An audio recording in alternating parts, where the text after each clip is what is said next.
see you. Die hard. Trap. We gonna do this one the right way. We in here forever. Yeah. Die hard. Homie, die hard. You can check the swag, he the realest by far. Swimming in that blue and orange, he the lifeguard. Yeah, he been through pain, at least he got some nice scars. He can smell the trophy, yeah, he need it back to back. Represent himself, his own name is on his back. 10 toes down, try to stop him, he come back. Bandwagon hoppers, he will knock you off your tracks. You ain't saying nothing, Nero been here from the start. He been working in the lab to take his team and make it art. See him going over film to help him build and make him smart. He will tell you how he feels because he's real and he got heart. He will never fade away, he will never change his face. Everybody picking faves and he's feeling out of place. Cause he is for the team and he always rep the squad. Like that Christmas movie, he gon' always die hard. City on my back. They ask me what's my name and it's on my back. I'm just speaking facts. We got big dreams, we ain't looking back. We be really die hard, yeah, that's a fact. We be really die hard, ain't no going back. Make the whole crowd rise like a thermostat. Fourth quarter, I'm the killer that's gon' murder that.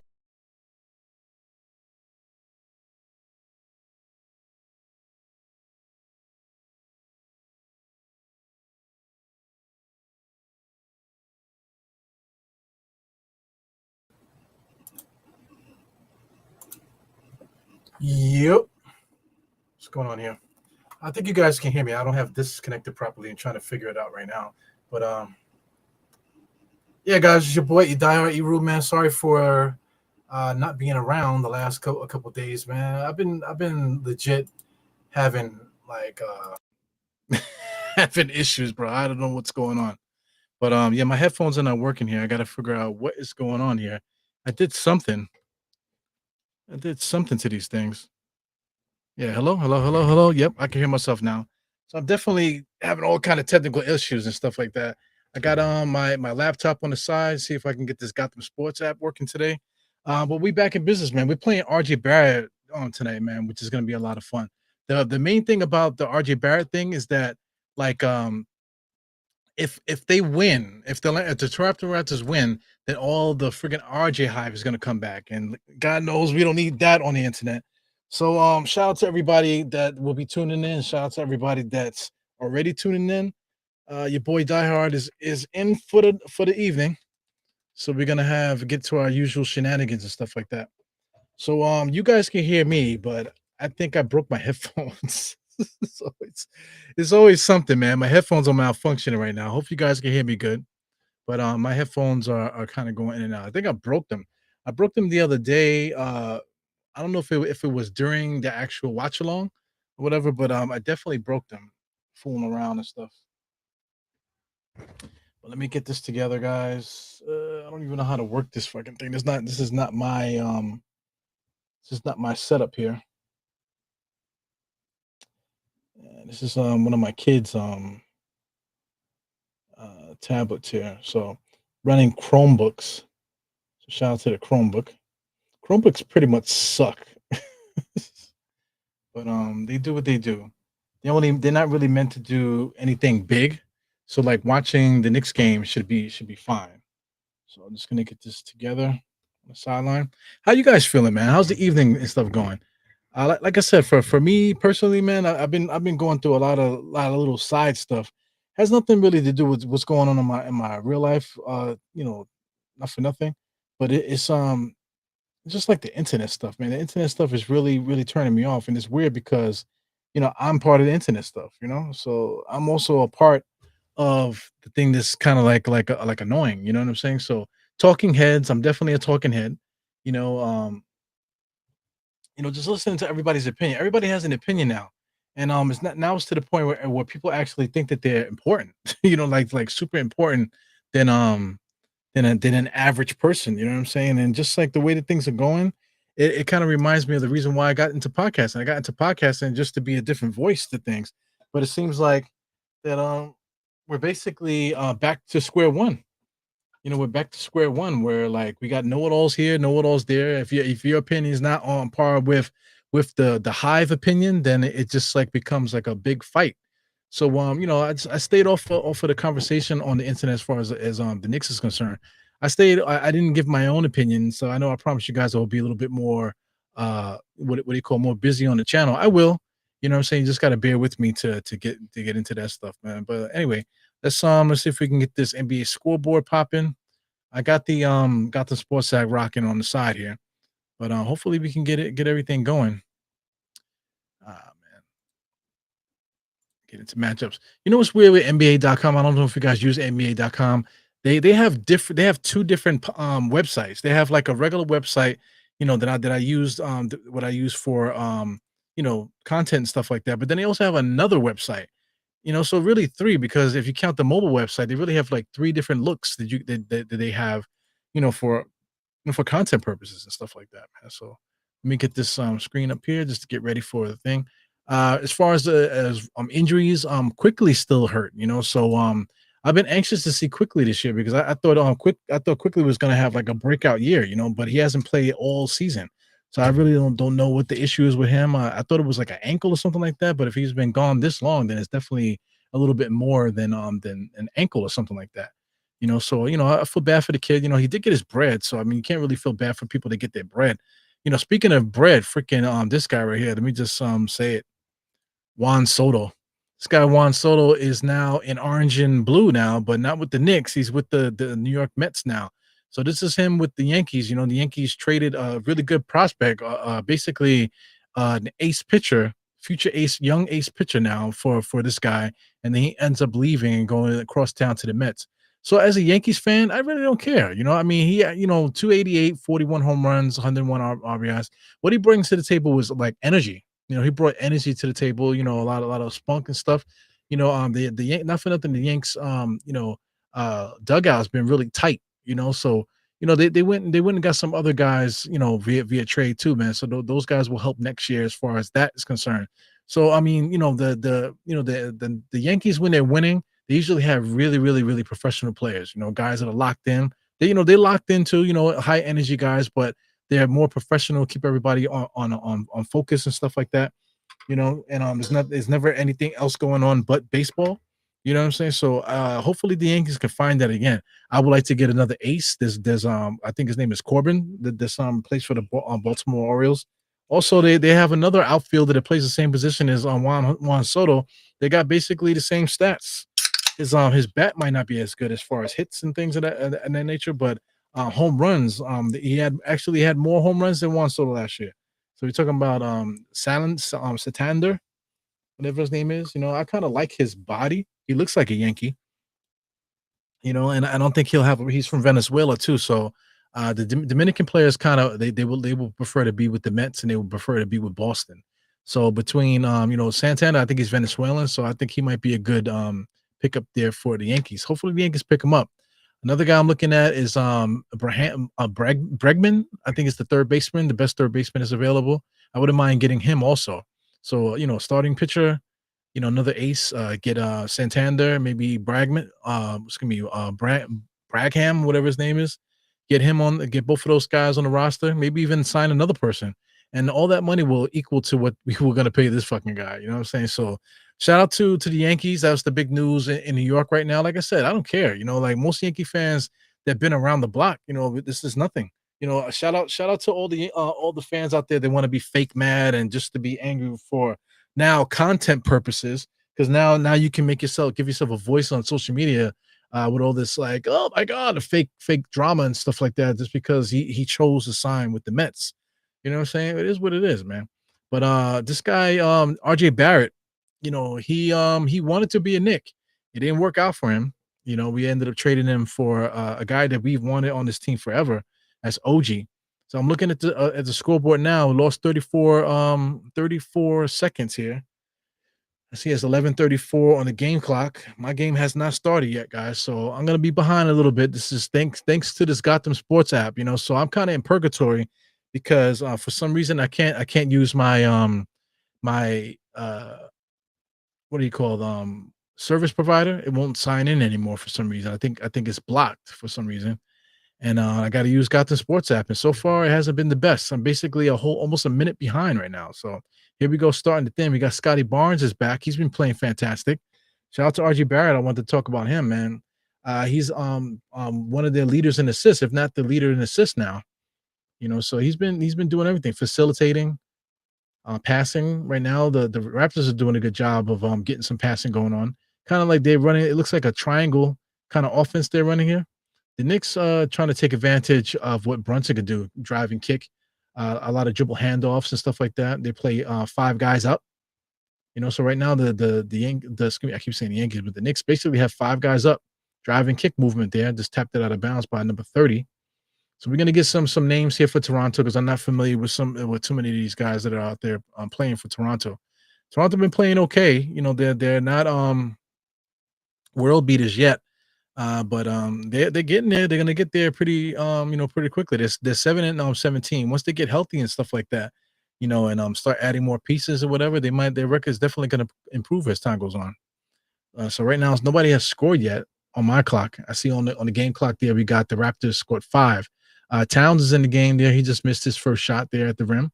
You got Grady Dick. Grady Dick's got a funny name, but now you're gonna have to say his name a lot because the guy could play basketball. It was one point in the season where he was averaging 20 points per game. I'll look at his stats in a second to see where he's averaging now. He just made a mid-range jump shot. He goes Brunson across the timeline, being guarded by number 30 there. Gives it over to McHale. McHale being guarded by Dick. Yeah, oh yeah.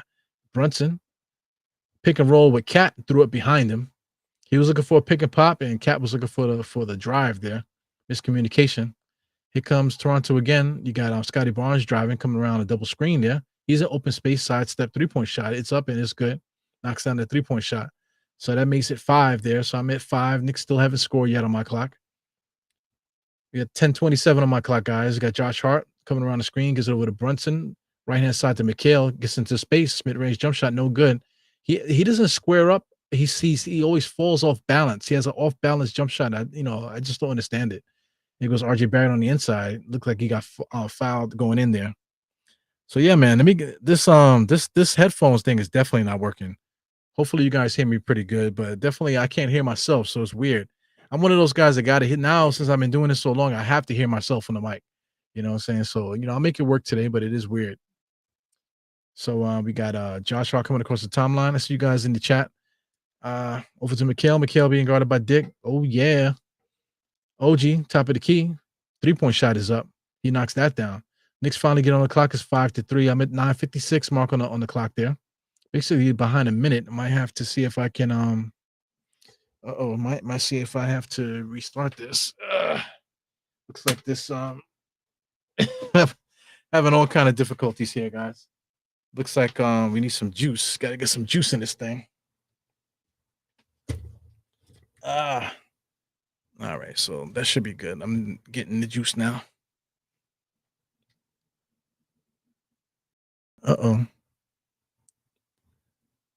Trying to get the juice going here. Just lost the background thing. So hopefully this is enough to power this thing here. Let me see if I can get the light going here. Pop, pop, pop, pop, pop, pop, pop, pop, pop. All right. Lord have mercy. Looks like the score is 11-11 on the screen there. I'm at 8-5 still, 9-11. I'm gonna have to see if we can live this.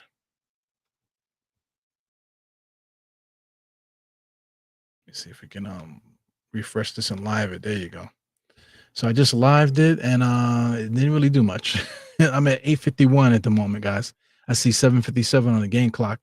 Here goes Scotty Barnes around the screen inside to number 19 there. Number 19 looking, finds number 30 in the corner there. Number 30 for 3, knocks that down. So number 30, we got to get a name on number 30. Number 30 is I can never pronounce money's name. That's Ochi.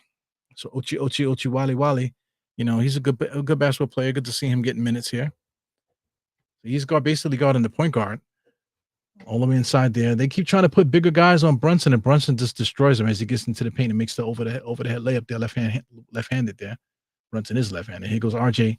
He's wearing some taffy looking sneakers there. Grady Dick on the drive. Josh picks it up. Here comes Josh. Josh full head of steam now. Changes directions, changes speeds all the way to the basket, gets fouled and everything. They never call it.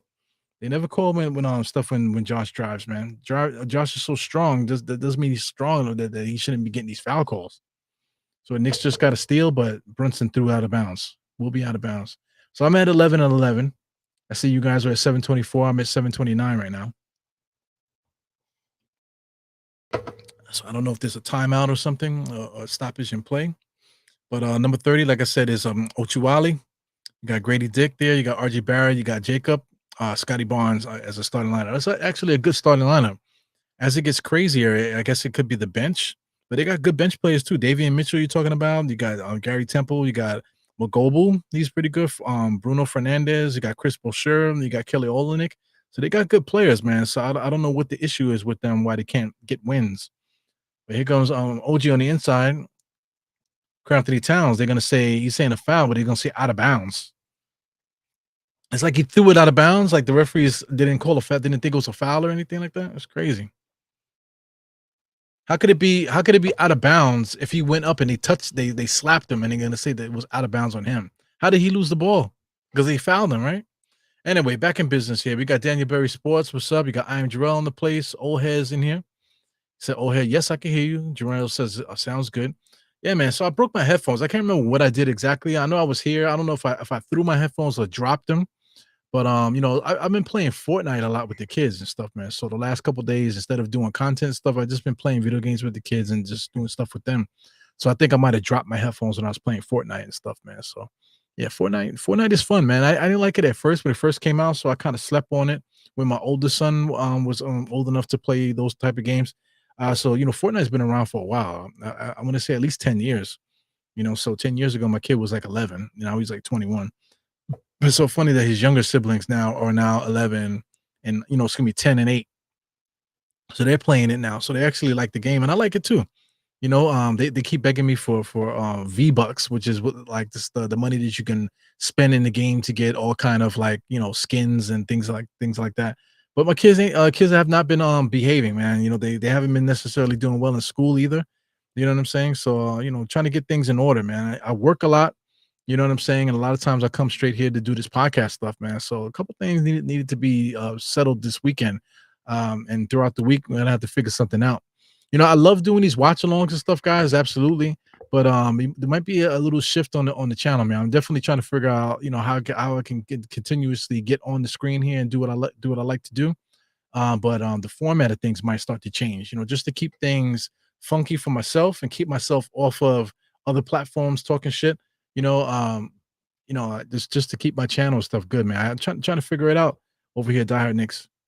You know,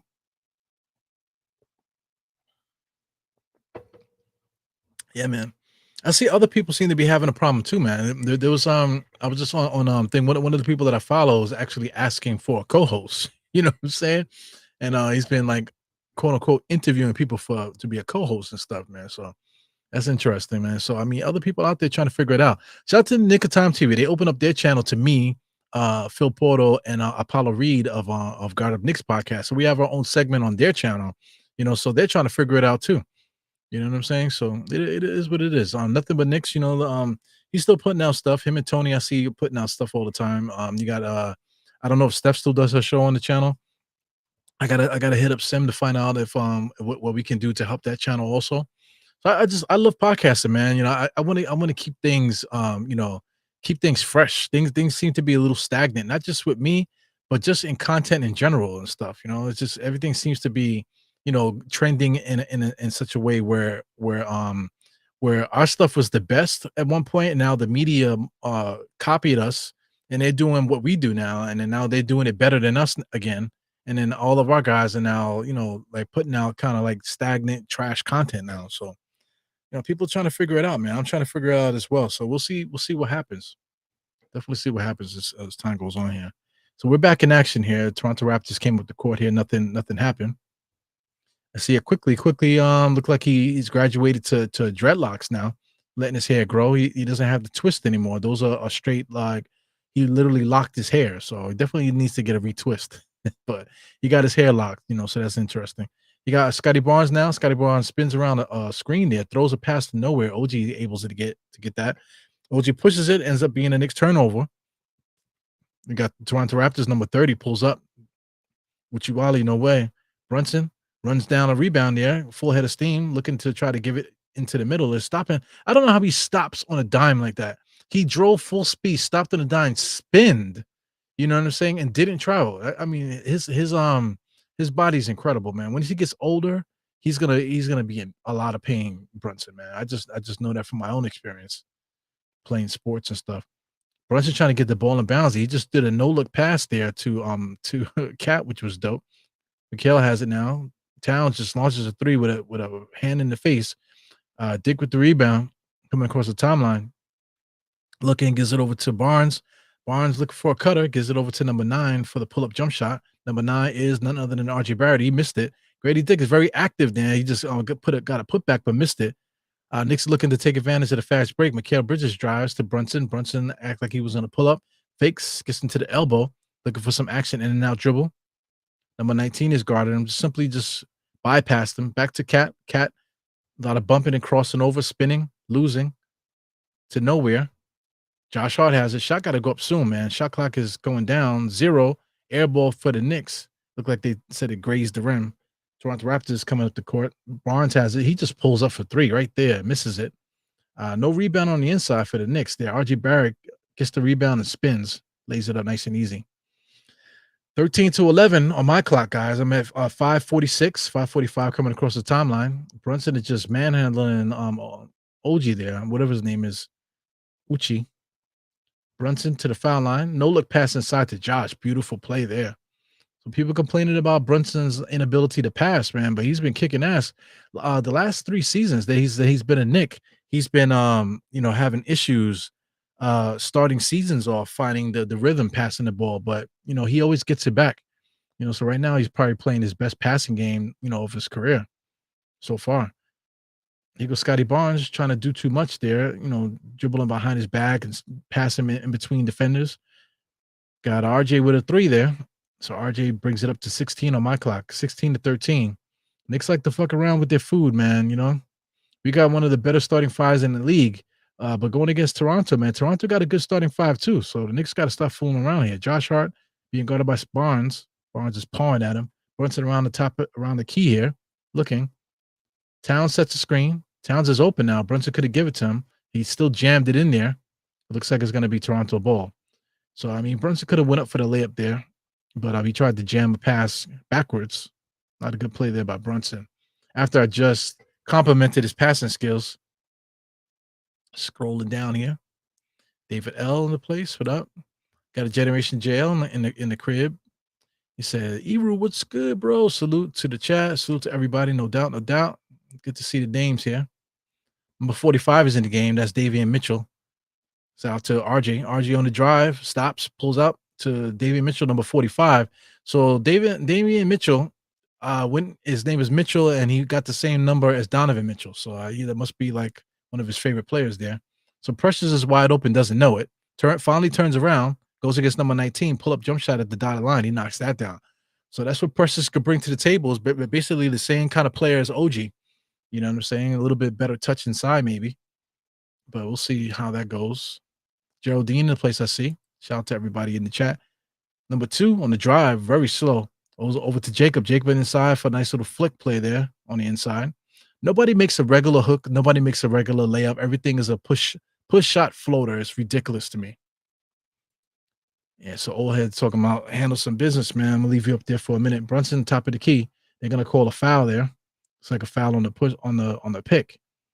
So number 45 is yelling at the referee about pleading his case, I guess. Shout out to that referee there. She's actually pretty good looking. Every time she's on my screen here, I always got to mention her. She actually wrote a book last year or the season before that. You know what I'm saying? And she had got herself in trouble or whatever. There's a picture where she's like running back, after a play, and it looks like she's grabbing a player's privates. I don't know if you guys seen that picture. But anyway, Brunson being guarded up really tightly by Davian. So Davian is playing too tight. That's why he's getting called for the foul there. Shout out to Deuce with a 3-point shot. So that makes it 18 there. So the 18 to 21. Number 2 on the drive gets it inside to whoever this guy is there. I think that's Boucher. It might be Boucher. Mikhail has it now coming across the timeline. That's number 14 playing some defense. Got a spunky bunch here with Toronto. Deuce has it on the drive, gets all the way into the paint, turns around to Brunson. Brunson pulls up immediately. Shot clock going. Nope, the shot clock was at 10, but he still made that 3 there. Got RJ over to Mitchell. Davian Mitchell looking. Tried to catch RJ on the drive. They look like he might have traveled. He goes Olenek. Olenek to 45. 45 looking. Stop. Inside to Olenek. Olenek with the post up on Precious. He's throwing elbows for no reason. Fadeaway jump shot knocks that down. Typical pro move there. 25 to 21 on my clock. 2:31 as Brunson is coming across the timeline. Deuce just set a screen there. This guy, David Mitchell's a bitch, man. Too much acting, not enough playing. Nice pass aside to Precious, man. Precious with the good hands able to catch it. But did they count that? Like somebody called a timeout.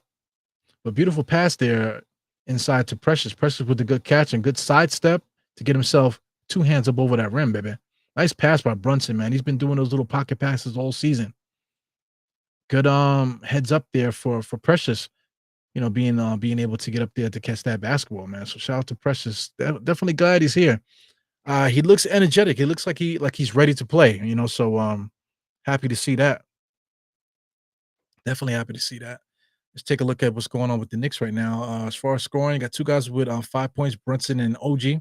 Anthony Towns hasn't really had much action scoring. He got 3 rebounds and 2 assists doing his job. Got a steal there. Josh Hart doing his best there. He with 4. Coming off the bench, you got Precious with 4 quick shots right now. He didn't realize he was open. He was basically around the dotted line area. Didn't realize he was open. Turned around, easily shot a mid-range jump shot. And like I said just now, pocket pass from Brunson on the inside, we're able to get the nice little easy 2-handed dunk there. So I mean, you know, Precious is valuable, man. Hopefully that hopefully he can stay healthy and yeah, this thing is driving me crazy. Hopefully he can stay healthy and we can get the most out of Precious. Yeah, so I'm definitely having issues with this thing here. I'm gonna have to buy me another pair of headphones. I'll just pull out my spare headphones.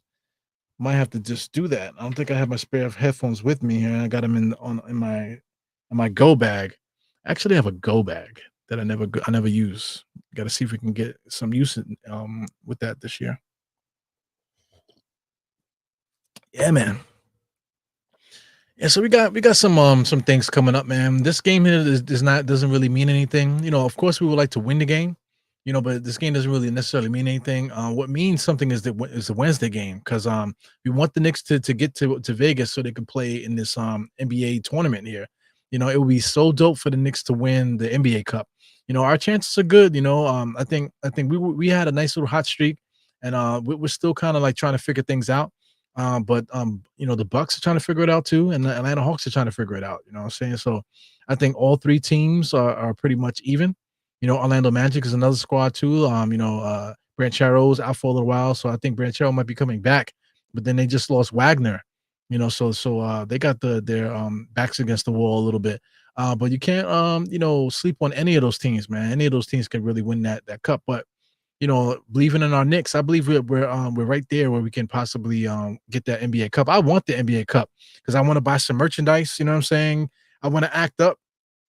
You know what I'm saying? So especially like watch parties or anything like that, or just to be out there, you know, hanging out and stuff. We'll see. I'm quite sure somebody's gonna have a watch party if there's a championship game. If the Knicks make it to the NBA Cup championship game, I'm quite sure somebody's gonna get together out there to support. So if they do that, we'll be out there and we'll be acting up. You know what I'm saying? We need that. I feel like we need that. You know, with the way things are going, content wise, and just in general, I think things are a little flat this year. At least from my perspective. So we got to see if we can get some more excitement back into this game here. So these referees are calling the game real tight, man. They're making some kind of bogus calls early on here. I see OG's a little frustrated. You know, just mentioned it to the refs. You know, the Anthony Towns, Josh Hart said something. A couple of Toronto Raptors said some things. You know, so the referees are definitely trying to make their presence known. Good pass on the inside there from Scotty Barnes, but Davian Mitchell, a little bit too much zest in there. He missed it. Brunson with a double behind the back move. Still keeps the dribble, man. Being guarded by Scotty Barnes, not even scared. over the deuce, out back to Brunson, stop and pop three. Good, baby. That score is now on my clock, 27 to 50 to 25. Excuse me, 143 on this game clock here. They got Olenek. Olenek inside to number two. Number two blows the layup, man. That's why you got to stay with. He blows two layups there. That's why you got to stay with guys. So good defense there by the Knicks. Even better, even worse offense by number two. Brunson, crossover, top of the key now. Going against three defenders, man, all the way to the basket. I guess he could sense the foul coming. Brunson could have easily passed it out, but holding on to the ball probably was the better decision there just to get the foul.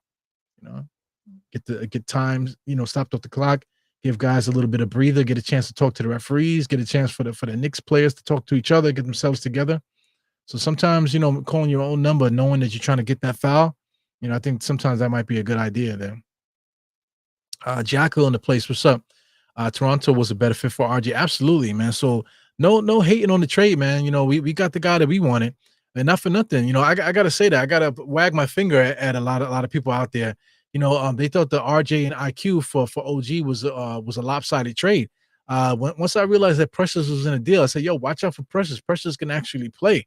You know what I'm saying? He just needs the opportunity. As soon as Julius got hurt or whatever, Precious was able to come in there and give us some really good minutes. He had a lot of big doubles and stuff, really good defense and things of that nature, man. So Precious, and then now it's to the point where people can't, were like, crying that we didn't have Precious, in the lineup, even me myself, I kind of wanted Precious to start, with this lineup to give them a little bit more toughness to start the game. We'll see what happens. That still might happen. But it's funny how things go. People don't really know a player and they shit on him, and then when a guy shows more than what you thought, now all of a sudden people love him. You know what I'm saying? Can't wait till he comes back. So anyway, Brunson in and out dribble, kicks it out to Mikhail baseline. He might have traveled there inside to Precious. Precious blows it, gets in there to tap. Anthony Towns in there for the rebound, but he gets the foul. A lot of slapping and whapping out there. Referees kind of don't have control of the game right now. See Julian Bloom in the place. Her book was called How to Blow the Whistle. Yeah. Yeah, let me see if I can get her number. Not a telephone number. Can I get your number?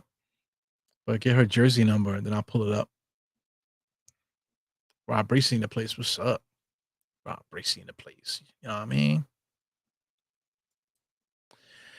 I don't know, man. The guy was like one of those guys that used to get like honorable mention for defensive player of the year every year. You know what I'm saying? So he's an Iron Man. There's something off with him, yo. Mikal Bridges, like I don't know if it's his personality or what, man, but something's definitely off with Mikal Bridges.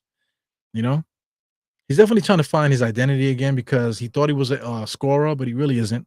He's really a glorified role player. He was able to score on the Nets because they were trash. But here he is playing on a good team, and now his stats are back to where they were in Phoenix. So he's really a role player. So that doesn't take away from the defense. Whatever I said there about his offense does not say anything about his defense. Defense should always be the same. But he didn't change everything. He changed the way his jump shot is. He didn't change a lot about his game. So his defensive presence out there has been a little bit different too. I feel like he changed. Like you said, his defensive stance. Yeah, I feel like he changed a lot of things having to do with his game. So it's weird, man. Not for nothing, we were missing Cameron Payne for a while, so Cameron Payne's back in the game. He had water on the elbow.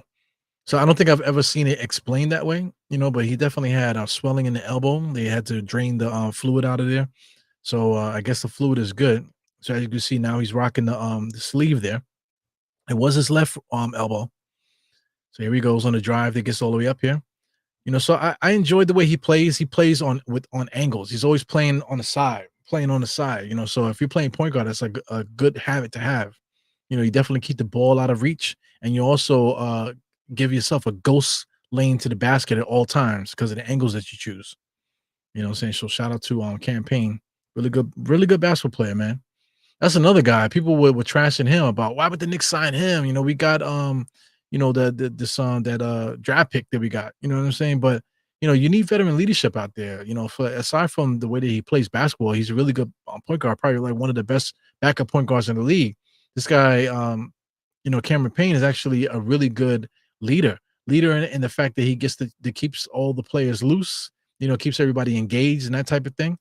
You know, he talks out there on offense and defense, so he's an asset to the team in so many ways there, man. So leadership wise, leadership is always not about, oh, I'm yelling at you to play better. It's not that's not what leadership is. Leadership is also playing by example, making sure that you have the ear of your players, keeping everybody organized and things of that nature. And Cameron Payne does a good job of that. Here comes Scotty Barnes coming up the court. So they got Scotty Barnes and RJ basically running the point. And then the real point guard, which is David Mitchell, is standing in the corner waiting for a jump shot. So missed shot there. Deuce was able to get the rebound. Mikal Bridges comes across the timeline. I'm at 18 seconds. First quarter is about to come to an end. 32-27. Knicks are up by 5. Cameron Payne now looking. 45 is real tight up on him. Deuce has it. Looks like Cameron's going to call his own number there. Nothing's going on. 5 seconds. Dribbles around the center. No look pass inside to Mikal. Nice little float at the dotted line. Baby. Scotty Barnes tried to throw it up. Wow, it looked like it was on target, but short. You got to be careful, man. Definitely don't want to cause any fouls there, in the last second of a quarter. That shit sucks. But anyway, at the end of the first quarter, Knicks are up 34-27. Second quarter will be underway pretty soon. Right now, scoring-wise, of course, Brunson's the leading scorer. Karl-Anthony Towns was able to get on the scoreboard with 4 free throws today. 4 rebounds, 2 assists, 1 steal. He's doing his job. Otherwise, Mikal Bridges seems like he's just getting cardio, but he does have 2 points. A nice bucket there at the end. OG, same thing. So, between the both of them, look at the rebounds. No rebounds for our 2 forwards, quote unquote forwards. You know what I'm saying? But they don't rebound the ball well. So Karl-Anthony Towns is the only one rebounding. Outside of Karl-Anthony Towns, you got Josh Hart. So we got a guy that's 6'5" that rebounds and then a 7-footer by himself rebounding with Brunson, who's the point guard, who's about 6'2". And then you got OG and Mikal, supposed to be helping out with rebounding as forwards, and they just don't do that. They're not rebounding players. They never were. Mikal Bridges averages 3 rebounds per game, maybe 4. OG averages 5, maybe 6.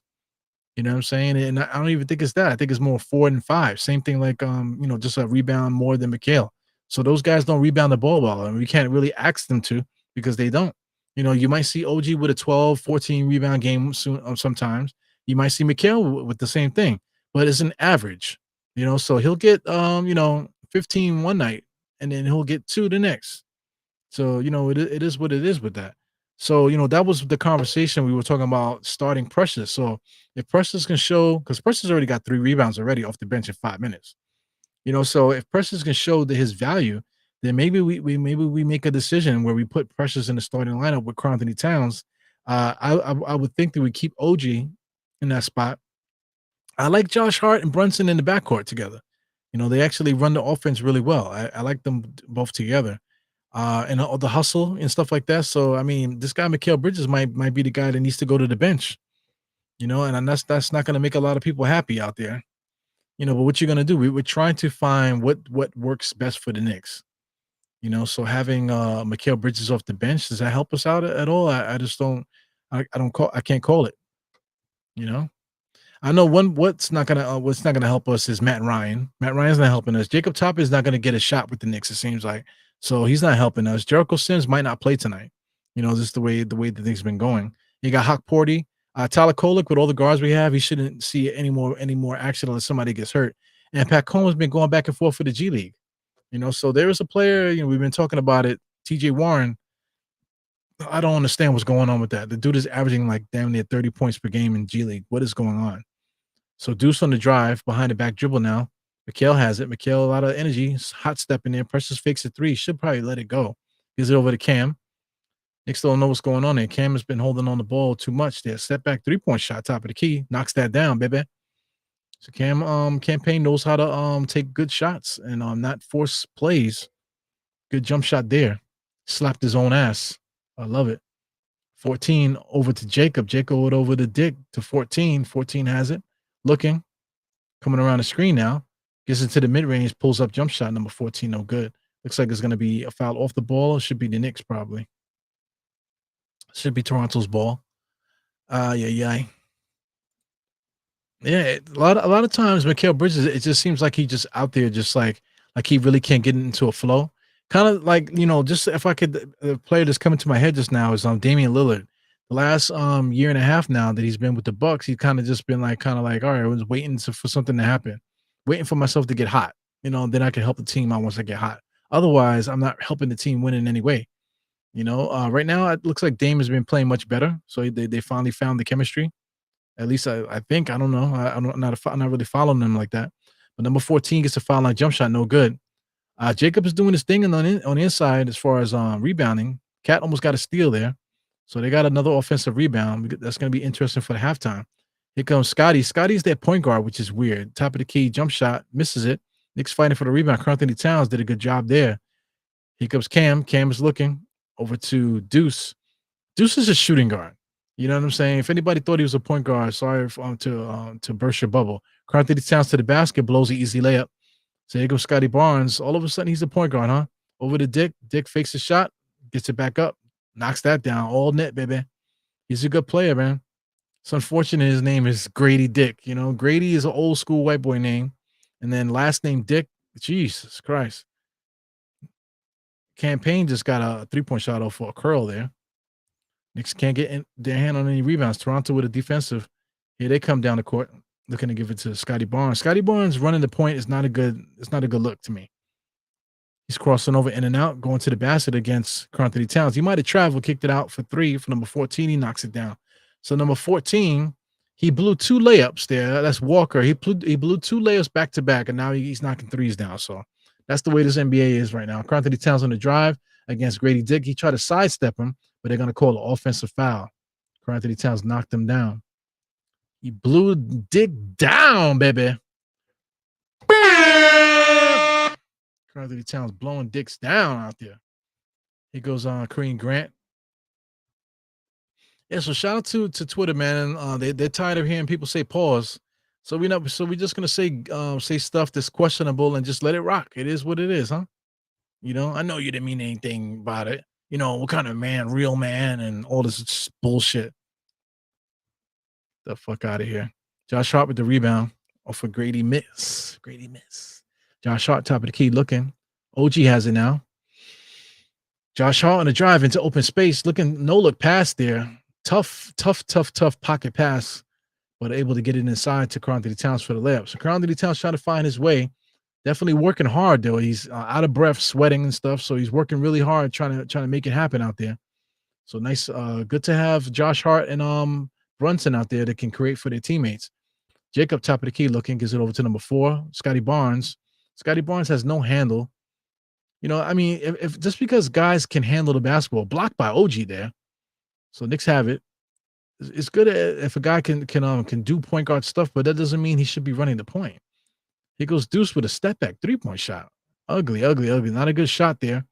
He goes Scotty Barnes, picked up the rebound, kicks it out to the 2. 14 again. He gets blocked by OG. So back-to-back blocks by OG.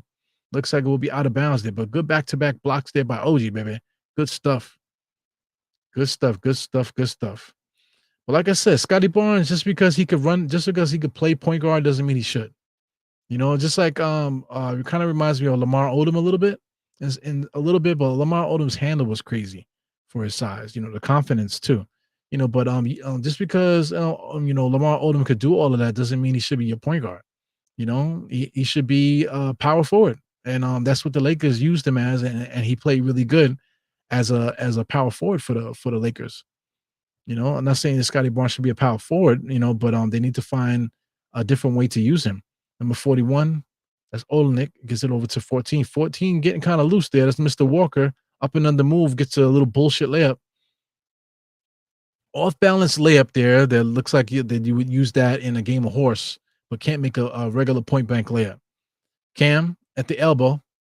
I'm at the 8:21 mark, guys. 39 to 35 on my clock. OG with the jab step. 3-point shot is up. Misses that. Karl Anthony Towns, good rebound there. On the inside, gets underneath the basket, able to lay it up. Karl Anthony Towns wants a foul every single time. He needs to chill out with that, man. That's becoming a thing. He goes Olenek looking. Crossover, almost caught Cat slipping there. RG going downhill in the same plays that he used to run as a Knick, and he blew the layup just like he did with the Knicks. Josh Hart up the middle there. Number 14 is on him really tight there, or number 2, I should say.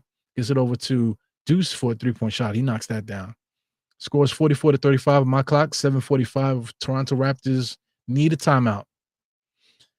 Yeah, man. So a lot of weird stuff happening here. Toronto Raptors, they got talent, but the way that they're coached. Who's the Toronto Raptors coach? I don't think I've seen his face yet. But let me see. Toronto Raptors coach. So it's the same guy, Darko. So Darko's got Scotty Barnes playing point guard, but RJ out there also doing guard stuff. And he basically got the guards standing in the corner waiting for the pass. And that should never be. That's like cardinal sin of basketball. But they're gonna say that this is modern basketball where the big men are doing all the ball handling and the little guys are fighting for rebounds and in the corners waiting for threes, man. It's ridiculous. They keep trying to put big man on Brunson for defensive purposes, but Brunson scrapes these guys up like it's nothing. You know what I'm saying? They should put a point guard with a point guard so the point guard can guard the point guard. It's a better matchup. It's not that Brunson is torching little guys. Brunson is torching whoever you put in front of him. So little things like that. That you see night in and night out. It just drives me crazy, man. Drives me crazy. The game is not fun to watch, to tell you the truth. I'm excited because I'm a Knicks fan. I love the Knicks. It's just annoying the way that they play basketball nowadays. It's just not the way that we used to play, man. Definitely not the way that we used to play. So Julian says, bro, Mikhail acts like he still handed his lunchbox from his mom. I get it. I get it. I get it. So I mean, something's got to give there. I don't know personality wise if he fits. To tell you the truth, you know.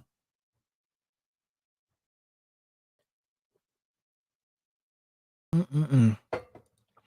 The thing about Towns though, Towns is the only one working on the inside, man. I've been mentioning that in the game. He might not be getting the stats. I'm looking at it now. He got 7 rebounds, though. Definitely working hard. Finally got it up to 8 points now. So he's 2 for 6, four for the free throw. So he's doing his job, man. But as you can see, he's out of breath, sweating. He's working really hard out there. So he's a very good basketball player. But he doesn't have anybody helping him out there. He's by himself. Last year with Minnesota, he was coming back from injury, but he did have Rudy Gobert on the inside in there with him, man. So if Karl Anthony Towns was working the way that he works now, along with another big rebounder and next to him, I can't even imagine how good the Knicks would be. We do have players, man, but we're gonna have to figure it out. Like it's still in the back of my mind now that maybe Mikal Bridges might need to be traded. I know we traded so many draft picks for him and stuff, but we got to see how this fits, man. Because right now I would feel more comfortable just judging by what Precious has been doing. Precious and OG, I like them better in the front court together with Josh Hart, Brunson, and Karl Anthony Towns. I kind of, just early on, my imagination and from what I've been seeing early on here with Precious as he gets healthy, I think that might be a good look for the Knicks. But then that still leaves us open. So Mikal Bridges could probably just stay and play off the bench as OG gets a good pass inside the campaign there. Campaign has been playing really well, making himself available, able to get the layup on the inside. RJ gets over to the top of the key, slides over, kicks it out to Olenek, top of the key now. Olenek on the drive all the way to the basket. Karl Anthony Towns, good defense. Knicks with the swarm and defense really good, but a little step short there for RJ for the 3-point shot. RJ knocks down another 3. Deuce comes across the timeline, being guarded tightly by Davion Mitchell. Gets it over to OG, one-handed pass to Josh Hart. Excuse me. Right now, Josh Hart is basically running point, really. OG with the spin. Inside, dangerous shovel pass, to Karl Anthony Towns. It ends up being out of bounds by number 14. So Knicks are playing good basketball, 46-38. Toronto, not so much. They're still in it. It's not like they're playing horrible, but Knicks are just playing better right now. Kickball by number 14. I always appreciate kickballs, I'd rather you stop the play. If you're gonna kick the ball, kick it. To stop the play. Let's get it. Another setup, so we can see what they're doing. OG over to Karl Anthony Towns. Whenever Karl Anthony Towns gets the ball in those actions, he's looking for the players to cut. So OG gave it to him. It was kind of like a give and go, and we're able to get the nice easy layup there. Number 14 drive, and he blows another easy layup there, but he wouldn't have counted anyway. So number 14, that's Brochure, if I'm not mistaken, right? Let's see who number 14 is for Toronto. Number 14, that's Jacoby Walker. So who's number 2? That's Mogbo. Excuse me, Mogbo. Jonathan Mogbo. That's number 2. So those are two guys. They look very similar from a distance. Walker and Gobo.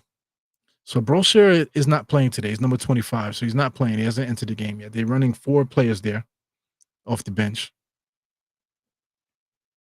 Yeah, man. So take a look at their scores. You got RJ Barrett with 11. And of course, RJ Barrett's going to try to score against his former team. You know, keep the Knicks there for a minute. Actually, let's do this. Just refresh this. Get the big scoreboard up there. Back in action. Josh Hart top of the key now. Look to give it to Brunson on the left-hand side. Brunson replaces him in the same spot. Knicks got nothing going. Try to find Precious on the cut there. Brunson with the step back 3-point shot, no good. Precious with a good box out there. Kicks the rebound out. Saves it. OG inside the Precious. Precious standing in the dunker spot, able to get the nice dunk there. So, like I said, OG and Precious, they played with each other in Toronto.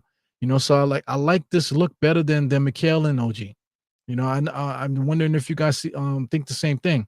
Olenek has it now. Josh is guarding number 30. That's Uchiwali on the inside to Olenek. Olenek just throws it up to Jesus, doesn't get it. Josh Hart got mauled on the inside there. Olenek lays it back up and stares him down. See, that's the problem. Josh Hart is our second best rebounder, really, on the team. And he's only 6'5". So when it comes to jumping again with big guys, he's going to get thrown to the floor every single time just for leverage purposes, Anyway, Brunson bringing the ball across the timeline. He had 2 guys on him, holding it. Give it to Deuce. Deuce with a driving kick over to OG in the corner, baby. Give it to me. 3-point shot. It's good. Bing, bing, bing, bing, bing. 53-42 on my clock. 5:15. Got David Mitchell driving. He's being guarded by basically 3 people was watching him. Back to Olenek. Olenek on the drive. He blows it easily up. This guy, Uchiwali, number 30, he lays it up for offensive rebound. Brunson brings the ball up the court. Gives it over to Josh. Josh the Precious. So Knicks, we're going to look for cutters now. Precious going to drive to the basket. Lost the ball. No foul call there, but he lost the ball there. Kind of action like OG. I'm not like Anthony Towns just now. Look at number 14. 14's been knocking down that 3. So he got caught on transition there, knocks down a 3-point shot. So those type of plays kill the Knicks. And Tom Thibodeau wants to talk about that. Plays like that definitely kill the Knicks, man. We never, we let these guys get back into the game with these transition jump shots and stuff off of turnovers or just bad rebounds. So the score is 53-47. Still a 2-possession game. Knicks are doing good. See what else you guys are talking about. Anybody else in here? We got NBA NYK Ball. Excuse me, NYC B-Ball 08, no doubt. What's up? He says, don't sleep on Chum. My man NYK Bro 99. He says, don't sleep on Chuma Okike with our Westchester squad. What has he been doing? Let me see. Chuma, Westchester Knicks. So I know he's been starting, right? Let's see what he's been doing. Chuma Okike. So he's been averaging 17 and 9. Okay. So he's been playing pretty good. Has he actually been playing games? Yep, 10 games, 37 minutes. So let's see if we can get the full team roster here. For some reason, they never let you get their stats. I don't understand. So let's see. Let's say total points and stuff. I don't need total. I need some. That's all-time records. Yeah. So like I said, this like the G League and the WNBA stats are atrocious. That they're like it's hard to just get basic stats on the official website. Which is ridiculous, man. So let me see standings, players, stats, homes. I think this is it right here. So like I said, Okike's you said had been averaging 17 and 9. So yeah, that's good. He's only 6'6" though. So could he be somebody that we call up? So I mean, I'm not gonna knock it. Pretty good. But like I said, the player that I'm really looking at in our possession right now on the Westchester Knicks is this guy right here, TJ Warren. He was hurt the last couple of years. He finally got himself together. He's averaging 27 points per game, 8 rebounds per game, 3 assists. So he's kicking ass over there. And he's a guy that actually averaged down at 20 points per game, 19 points per game twice in the NBA. I think he had 17 once also. So the guy can score in the NBA as a starter. So this guy should not be in the G League, man. This guy should be on the Knicks roster. He's only 31. So I would not mind having this guy on the roster for the cheap, man. 6'8", 220. He's a good rebounder, as you can see, 8 rebounds here in Westchester, so he can help out in rebounding, in the big club. And not for nothing, we need a small forward coming off the bench. So imagine if we eventually start Precious, and then we bring this guy in there, and we'll have this TJ Warren and Mikal Bridges off the bench with Deuce, right? Add Jericho to that mix, maybe even Mitchell Robinson. Maybe Mitchell Robinson is the guy that we bring in off the bench. You know what I'm saying? Without having to make any trades. Maybe that's what we should do. But hey, man, all I am is a guy sitting in this fucking little room here making podcasts, man. What the fuck do I know? Bills Brunson comes across the screen here, gets to the foul line. He's just standing around there. Gives it over to Deuce, catch and shoot, man. A lot of strength, but did not knock that down. Number 19 on the inside. Precious inside, fighting by himself with 3 Toronto Raptors on him. Here comes Deuce on the opposite end. Scotty Barnes running the court there. Easy layup against a smaller player. So the Knicks got a small lineup out there, not for nothing. Precious is probably like the tallest player. Precious and OG. Brunson kicks it out to Mikal. 3-point shot. Misses it. Another strong rebound there by Jacob, man. So Toronto Raptors been rebounding on us. I would like to see the full game stats. RJ with a change of direction, with a layup to nowhere, but still was able to knock it in. He threw that shit up and prayed to God that shit would go in. Prayed to Canadian Jesus. Deuce has it now. Deuce at the elbow. He picked up his dribble. Guards shouldn't do that. Precious over to Brunson. Brunson stops to look. Comes around a Precious screen. Precious going to the basket. Kicks it out to OG in the corner. Give it to me, baby. No good. Here comes RJ running like a grandfather. Gives a pass inside to Wale. So Toronto Raptors, just like that, are back in this game, 53-53 with 3 minutes and 21 seconds. Deuce now bringing the ball up the court. Scotty Barnes is guarding him, so Deuce shouldn't have the ball. Brunson's looking to get it back. He gets it back. Wale's on him. Really close. Precious sets a screen. Nice pass inside the Precious. Precious dumps it down to Mikal on the 3-point shot. No good. What is Mikal Bridges doing for us right now, guys? Here goes Scotty. Scotty trotting up the court. Gives it over to number 30 right in Brunson's face. Almost another 3 in his face. Brunson bringing the ball up the court. Got to wait for guys to get set up. Got 2 defenders facing Brunson. He doesn't care. Now you got RJ on him. Takes a Precious screen. Brunson's changing direction inside to Precious. Tried to jam the pass in and not a good play. So a turnover there by Brunson. RJ inside there with the bullshit layup. Able to get that going. So 55-53. Toronto Raptors came all the way back to take the lead, and Tom Thibodeau finally wants to call a timeout. I don't like the lineup we got out there. I just don't like what we're doing there. They don't notice that Scotty Barnes is guarding Deuce. I don't think that's a good matchup. All of a sudden now you want to have Brunson play off the ball. I still understand. That's a bullshit. They just showed a highlight of RJ. That was a bullshit layup he threw up. Good basketball player. I'm not here to shit on his life. You know what I'm saying? But respect to RJ, because he lost his brother this year. They still didn't really disclose what happened. He ended up getting sick, right? So he passed away from that. We don't at least I don't want to Google it to tell you the truth. But the Knicks made the trade, so it ended up being a blessing because he ended up being in Toronto, being close to his brother. So it ended up working out. You know what I'm saying? With that, man. So definitely a tragic thing there. Like I said, I don't want to know what happened. To tell you the truth, I just think that's horrible. Kind of scares me a little, but it is what it is. So MYK Bro 09, pause. What do you guys think about the pause thing? People are doing that toxic masculinity stuff, like Real Man, and even women are doing that. Women that may have dicks are out there telling you whether or not you could say pause or not. You know what I'm saying? So what do you guys think about the pause thing? Personally, pause thing is funny. It's just like it's like a kid's thing. Like we used to do that in high school. So that's a grown person's jokes. Oh, you're a grown man saying that, but we literally invented the shit. You know what I'm saying? We invented, so that's like our shit. You know what I'm saying? And it's just funny. It's really like homophobic, to tell you the truth. But even like people that are switch hitters, they do it too. It's just like a funny thing that we've been doing last few years. As RG gets the rebound, coming with a full head of steam. No look pass over to Wale for 3. Misses that. Jacob's been doing a good job on the rebounding tip there, but OG jumped on his back. Looks like Jacob is going to get that foul. So Jacob's been doing a good job rebounding wise. I'll check the stats there at halftime. Halftime is fast approaching. So we'll get to that in a second. Right now I'm at 2:12 on the clock. NBA.com is not doing a good job of setting up the score here. But here goes RJ coming around the screen. RJ into his pocket. Gives it over to Jacob again. Stolen by Karl Anthony Towns. Brunson has it now. Full head of steam all the way to the basket.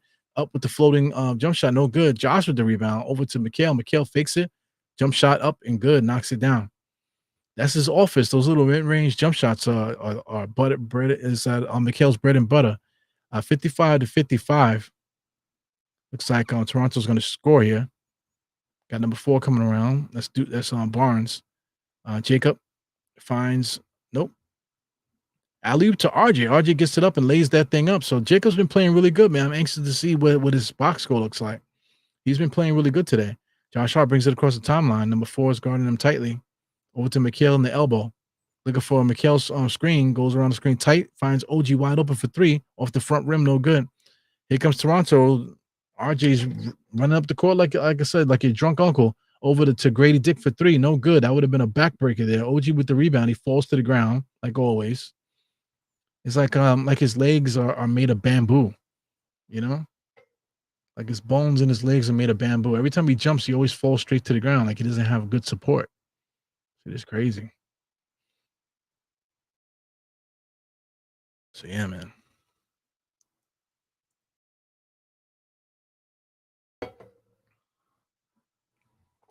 You know, like jokes like like when they say like that's what she said. That's like a joke that people say. People are sick of that joke too. But my thing is like, oh, if you're sick of it, then fight me, bitch. You know what I'm saying? If you don't want me to say it no more, then fight me, bitch. What the fuck? You can't tell people to stop saying what they want to say. You know what I'm saying? If it's offensive, okay, all right, no doubt. You know what I'm saying? You got to be selective what you say anyway. People say the N-word all day long and people don't seem to give a shit, So the N-word is all good, but you can't say pause, right? You're not a man if you keep saying pause all the time. Yeah, but people say the N-word all day long. You know what I'm saying? But I guess you're a man if you say the N-word all day. So it's weird, man. So I mean, the action's kind of goofy right now. Like the referees are going to review something.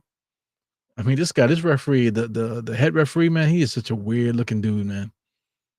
55-57. They're gonna be reviewing a play right now. So Karl Anthony Towns on the drive there. It looked like he chopped Jacob in the crotch just now and got him on the drive. So I don't know what they're gonna say. Did Karl Anthony Towns mean to chop him in the nuts? That's incidental, man. This is so whack. So I mean, that's what people used to do back in the days, man. If like you're hanging out, whatever, and like say like people keep saying something you don't like, say, yo, man, I don't appreciate you saying that. Or like, hey, bro, you think you could stop with that? Like it's too much already. What's wrong with saying that? You know what I'm saying?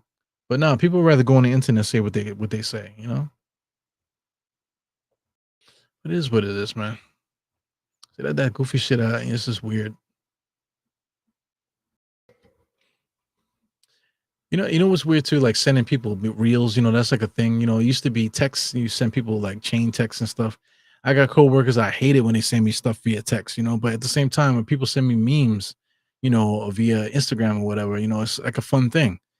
Because with the text message, I think it's just different. You see it in the text and it just enrages you. But for some reason, you get like a notification in Instagram, for more reel and stuff like that. It's like cool because like you take a look at that stuff later. When you get a chance. Your friend's gonna send you something funny, whatever. So I mean, the phone is given too much credit right now. You know what I'm saying? Too much credit. It affects our lives too great at this moment right now. Like how crazy is it if you leave your phone at home? If you leave your phone at home, it's like, God, I gotta go home and get my phone. You know what I'm saying? It's crazy. You do everything with your phone now. You pay for things. There's people out there that don't even walk around with ID. They just have their phone. That shit is crazy to me. I grew up in the 90s, fam. If you don't have your ID on you, you're going to jail. You're going to jail with a fucking bag of heroin in your pocket. And you're gonna go, that could be mistaken identity. It can end up 15 years. You know what I'm saying? Crazy back in the days, man. You gotta have your ID. You ain't got your ID. Oh, okay, then you're the one. You know what I'm saying? Come down. Let's go to the office and fight for your life now. So I'm still at 55 seconds here. They're at the free throw line. It looks like Karl Anthony Towns is going to get a technical free throw. Shot is up. It's good. So that makes it 56 on my clock. Looks like there's going to be some scoring. So I don't know what's happening here because I see 55, but I'm at 55. So how did the score get up like this and all this extra scoring? happening on the floor here, and there's no time off the clock. Shout out to Monica Minut. She looks great on camera, man. Right now, she's not even on camera, but just her makeup and stuff like that. She just makes it look so just looks nice, man. Just it's okay to give people compliments. She looks great on camera, man. I love what she says too. Okay, so it's like a double thing. So they're making both teams shoot free throws. It's ridiculous. Why not just wave it off and let them play? This bullshit right here is what makes these games last freaking 3 hours. Games last so long now because look at this bullshit. You mean to tell me that they let the Knicks shoot two free throws and let Toronto shoot two free throws too? Why not negate it and let this game keep it moving? But now we gotta waste a whole freaking minute, 10 minutes just to get through the last 1 minute of the half here. So you got Scotty Barnes around the screen. Josh has been guarding him.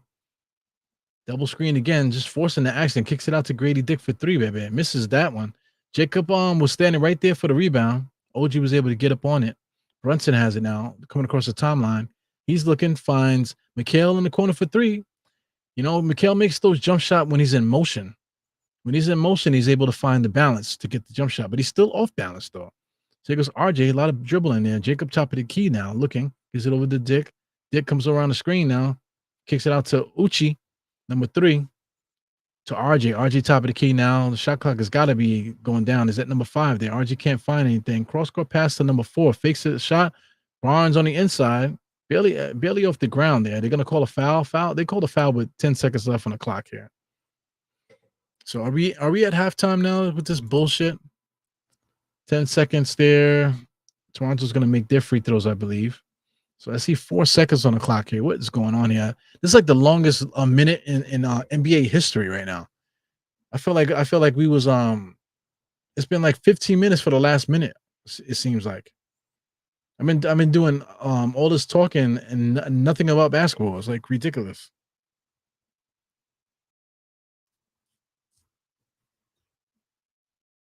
So my man Visions says point guard and playmaker are not synonymous. Deuce is a one and a two. All right. Sounds like a like a DJ and a MC. Everybody in the NBA has dribbling ability. You know what I'm saying? But just my opinion, guys need to have their assignment. They can't just be like hybrid players doing things here and there.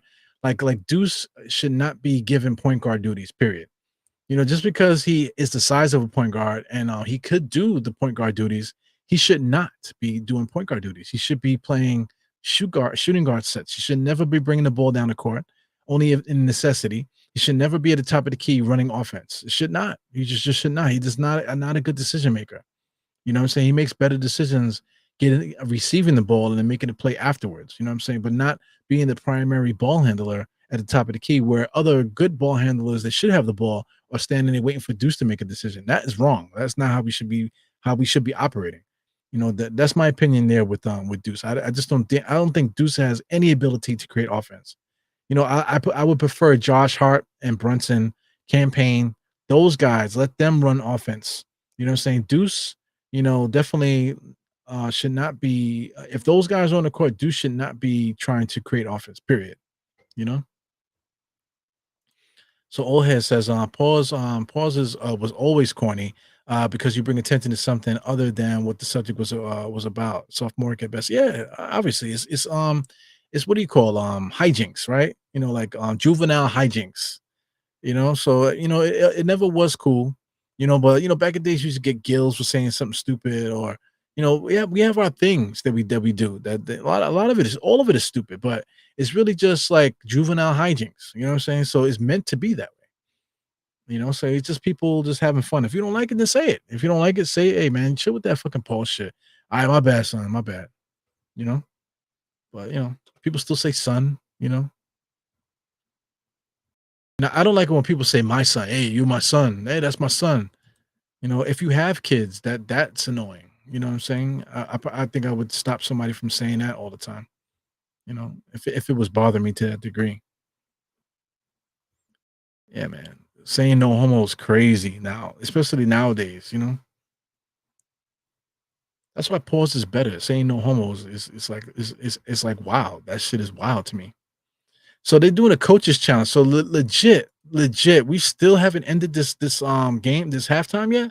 We're 4.5 seconds away from halftime. Like this is the longest minute in NBA history. This gotta stop. This has gotta stop. What's up with Bruce Brown looking like Walker Texas Ranger right now? What the fuck is going on here? Walker Texas Ranger. Look at this shit. Look at this. Why does Bruce Brown, why is he dressed like Walker Texas Ranger right now? He got all this freaking tassels and stuff like that, and suede leather jackets. Look, I think he got a freaking cowboy hat on too. Come on, man, get the fuck out of here. You know what I'm saying? You want to talk about like something offensive? Jesus Christ. So here we go, Brunson there. I'm still at the 6 second mark, and on here it still says 4.5. What the fuck is going on here? All right, so we finally at halftime. I don't know what's happening here. So maybe it was just a delay because it looks like Grady did got a good shot. But they're going to halftime there. So it might just be, you know, uh, this Gotham Sports app here. But we finally at halftime, 61-60. Good game so far, not for nothing. It's been a good game so far. Knicks have been competing. Toronto Raptors haven't shut it down yet, so it's all good. Let me just see if I can catch up with you guys. Yeah, definitely TJ should be on the varsity. You said the Toronto commentators are obnoxious. I feel like all the commentators are obnoxious. I think the Knicks have like the best commentators in the sport because I could listen to the Knicks them calling games and stuff. Whoever we have, usually we have really good people. The Nets broadcast is atrocious. Shout out to the New York Liberty. New York Liberty, I cannot listen to a Liberty game. That young lady that does the color commentating for the Liberty, she's atrocious, man. She's trying to be cool, you know what I'm saying? But she doesn't, I mean, it doesn't work. You know what I'm saying? So, I mean, they need to figure that out. You just go around the league in general. Nobody's good. Nobody's good. When it comes to TNT and all that, they try to get like, Reggie and all those guys. They do a good job. You know what I'm saying? Those are the heavy hitters, though. But when it comes to the local sets, man, I think that there's nobody beats the MSG. Shout out to Mega. I haven't seen Mega in a minute. Mega, mix. What's good, man? Haven't seen you in a minute. Definitely good to see your name there. When I see you guys' names, man, I know you guys are doing good. You know what I'm saying. So if you're on here, I know that your internet is on. Everything is good. You know what I'm saying. Bills are getting paid and stuff, man. So definitely salute to Mega. Yeah, but let's get into the halftime report, man. I haven't done a halftime report in a minute, so we gotta get it popping here. Let's take a look at what is this? The summaries right now for quarter to quarter. I see 34-27 in the first quarter. Second quarter, we flip-flop. The Toronto Raptors scored 34. We scored 26. So this is a good game, man. Both teams are making good adjustments on both sides. They're playing good defense on both sides. They're passing the ball really well on both sides. I think we're evenly matched. Toronto, they have their record is not as good as the Knicks, but just for team to team against each other, they're evenly matched talent wise. As far as execution, I don't like having guys like Scotty Barnes running the point. It just doesn't work. You know what I'm saying? And I know my man Visions was talking about Deuce just now when it comes to excuse me, playing the point guard. He's one or two. But excuse me, that's just the guards. Yeah, belching on the mic here, but those are the guards. But they have the guards in the corners now. So now you say Deuce is like a 1 and 2. So then what is David Mitchell? He's like a 1 and 3. So because he got to play 3 now since Scotty Barnes wants to be the 1. So and RJ is basically a 1-2 also, but he's the power forward. So like what's going on here? Like it's like the game is weird. The game is definitely weird. So like the point guards is like I'm a 1-4 because RJ needs to play point guard. It's ridiculous, man. So anyway, shot charts here, almost identical here from both teams. They're kind of getting the same kind of shots. It looks like Toronto's putting up way more shots than the Knicks, man, 52-43. So that's almost 10. That's 9 shots more here than the Knicks, which is incredible. Points in the paint. Looks like the Knicks are almost perfect there in the paint. A lot of shots on the rim for the Knicks. Toronto also. There's a lot of shots on the rim for Toronto. They do have a lot of missed shots there at the front of the rim.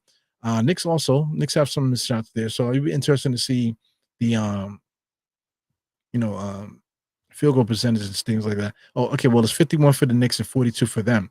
So we're shooting good from the field, not putting up the same amount of shots.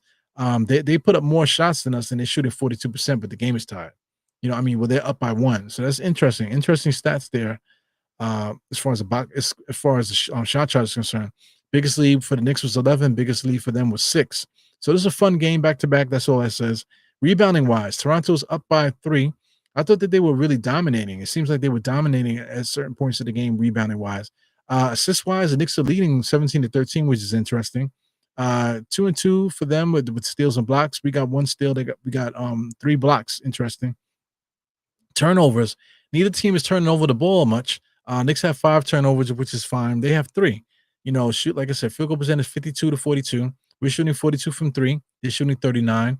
So everything is basically dead even with these teams today. So we're evenly matched. Points in the paint 28-24, kind of dead even there. Second chance points 8-10. I thought they had more. I feel like there was a stretch where they were like dominating us with that, but the Knicks, I guess, have been fighting with them. So we're basically neck and neck with them there. And fast break points there. That's basically that's when they were taking over the game on us, where the Knicks were making mistakes and Toronto was getting out on the break and being successful almost every time there. 14-5 is the proof. So the Knicks got to definitely clean up our act there. Not just with turnovers, just with bad misses, them getting the rebound and getting up the court and scoring easily on us. We gotta figure that out. So that's something that could easily be figured out just in your basic discussion at halftime, your halftime adjustments when you guys are having the conversations as a team. You should be able to clean that up. So if the Knicks do clean that up, that'll definitely get this shot differential more closer, because 52-43, that's no good. You know what I'm saying? So if we can close that gap there, I think the Knicks should be able to not cruise to win, but we should have a better chance to win this game here. So take a look at the box score. Look at the Knicks first. Josh Hart, mixed bag here, 4 points. He got 3 rebounds, 3 assists. He's doing basically his Josh Hart impression.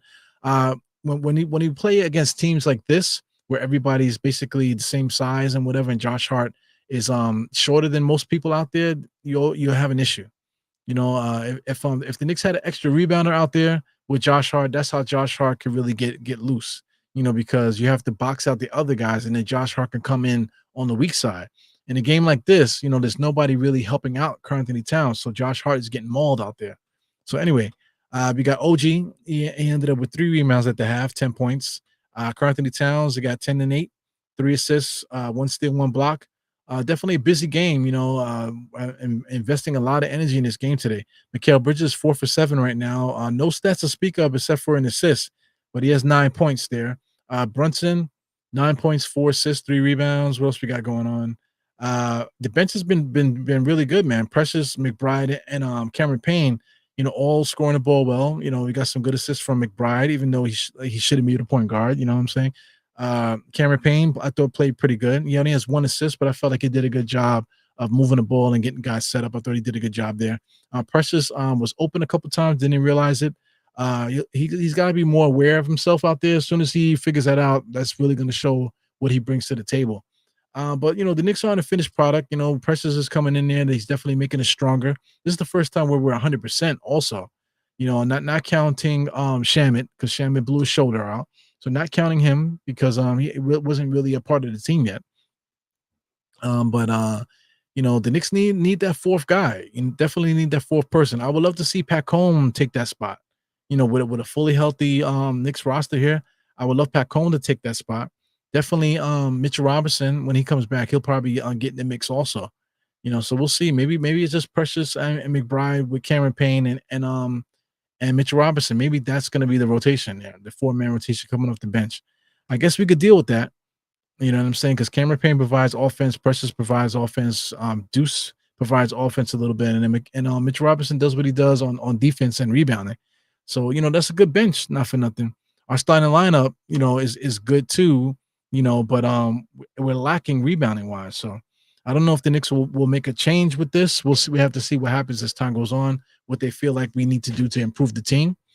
But I think toughness on the inside, the rebounding and all this, I think that could probably use an upgrade. So I don't know how they're going to find it. Like I said, from my perspective, I think it's Precious. Precious might need to start with Karl-Anthony Towns, have OG with them. So that's the front court with Josh Hart and Brunson. I think that's my starting lineup, guys. Mikal Bridges, it is what it is. Come off the bench. As long as he gets his minutes, it should be fine, right? Have Mikal Bridges off the bench there with Cameron Payne, Precious, and Deuce. Excuse me, with Cameron Payne, uh, Deuce, and Mitchell Robinson when he comes back. So then you'll have a good lineup. Mikal Bridges will come in and do what he does off the bench. He can come in for the shooting guard, small forward, even power forward. You can come off the bench and play those positions. So I think we'll do better if we had that. But we got to see. We got to see how things play out. Karl Anthony Towns also going to slide to the power forward if Mitchell Robinson comes back. So it all depends on how guys fit and how guys get healthy and stuff. Let's take a look at Toronto.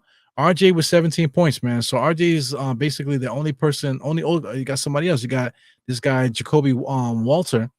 Jacoby Walter was cooking us, man. Couldn't make layups at certain points in the game, but end up having 14 points. No other stats to speak of, man. So if it wasn't for this guy Walter having basically a career night right now, then and also RJ with that 17, then the Knicks will be cooking these guys. So we'll see what happens, man. We definitely got to shift focus on RJ, put a clamp on him, 7 for 9 from the field, and find these other guys. We cannot let let no-name people and bums beat us tonight. They have potential to do that. David Mitchell could get hot. Keller Olenek also could contribute also. So coming off the bench, you got to find those guys. Also guys like Grady Dick was missing a lot of shots. Ochi made some shots, but it is what it is. They're in the same boat also. RJ Barrett is not really the best rebounder. Jacob, I thought did a good job, but he only has 6 rebounds, which is interesting. You know what I'm saying? So, Scotty Barnes, jack of all trades, 7 points, 3 rebounds, 3 assists. I feel like he needs to be a small forward and let the point guard do what they do. But it is what it is. Like I said, it's just some dude sit on the internet talking shit about basketball. So I don't know if I'm correct or not, but we're gonna talk about it, right? Let's build this back up, slide this up here. If we need to get to some more stats, I'll take a look at the ESPN scoreboard there. But who else you talking about here? I see Mega said about MIA. He said just moved to Orlando for work. Okay. So you moved to Orlando from where? Were you up here in the Northeast, or were you down down in the Florida area? So not for nothing, Orlando is a dope spot for especially for New Yorkers. There's a lot of New Yorkers in Atlanta. Excuse me, Orlando. There's a lot of New Yorkers in Orlando, Tampa, Atlanta. I just mentioned it. Miami, of course. So Jacksonville, people are moving to Jacksonville. I feel like retirees are moving to Jacksonville. Tampa is also a place for like retirees are starting to pop up there too. More families. I think families are going to Tampa and Orlando for some reason. So families from New York are definitely going down there. People that get their little money and they want to start their family, get married. They've been going to Florida. Not for nothing. A couple of years ago, before the kids were born, me and my wife actually thought about moving to Florida, but the kids came so fast, man. I don't know if it's the kids came fast or I came fast. I think that goes hand in hand. I think I came too fast. You know what I'm saying? And next thing you know, we got 2 kids, and so we ended up staying in New York. So it's fine. We're doing good here. But definitely I almost moved to Florida. We probably would have went to the Miami area, and then we would have navigated and found our home down there if we would have did that. That would have been interesting. Fort Lauderdale might have been a spot for us. But that's something to think. Look at this fucking guy. He says, Almighty Finesse said, you skipped me, Goofy. Hey, man. Just because I look like Goofy don't mean you got the right to call me Goofy, man. You know what I'm saying? Let me see. Wow, so Mega was doing a lot of things. He was in Manhattan, but was in London for a few years prior. Wow, that's dope. So you're traveling, man, doing stuff for work. That's awesome. So he said the Knicks and Mets have the best commentary. I'll second that. I'm like watching a Mets game is fun to watch. They got guys that from the golden era with the Mets there. You're talking about Ron Darling. I don't know if Ron Darling's still doing it, but I just remember hearing his voice, and David Cohn, and some of these other guys were on there. And just outside of those guys, just their whole staff is much better than the Yes Network. Also what's annoying to me is that Yes Network trumpet. Dun, dun, dun, dun, dun. That shit is fucking annoying. So even in the Yes Network, I would never watch anything on that network just for the visual with the way things look and the way things sound over there. I'm not a fan of Michael K. I do not like him. So when I watch Yankee games, I can't stand hearing his voice. You know what I'm saying? So it is what it is. The Mets, I gotta say, Mets definitely have a better broadcaster than Knicks. I mean, excuse me, than the Yankees. You know what I'm saying? I would even say that I like Citi Field better than Yankee Stadium to tell you the truth. But I'm still a Yankees fan regardless. But I've been in Yankee Stadium recently. We went during it was actually cold. We went like towards the end of the season last year. It was already getting cold and stuff. So the kids went there. They didn't have a good time. Because it was just too cold. I didn't think about buying a blanket and stuff. I probably should have done that. You know what I'm saying? So they didn't really have a good time. And just Yankee Stadium is if I feel like Yankee Stadium is built up, so you just feel like you're going up all the time.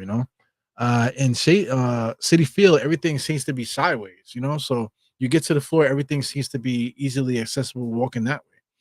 You know what I'm saying? Maybe Yankee Stadium might be better as far as the food and stuff, man. But both arenas are pretty dope.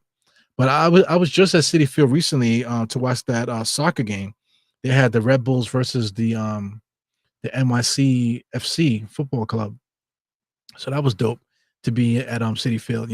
I remember the old Shea. Shea was crazy, man. Shea was like being in a barn. If anybody remembers the old Shea Stadium. Shea Stadium was something else. That shit needed to be renovated. It was like eyesore too. It looked ugly.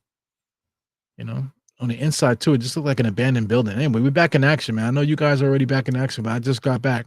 I'm 11:55. Let me see if I can live it up. No, but I am live. It says here goes Brunson at the elbow is being guarded tightly by Uchi.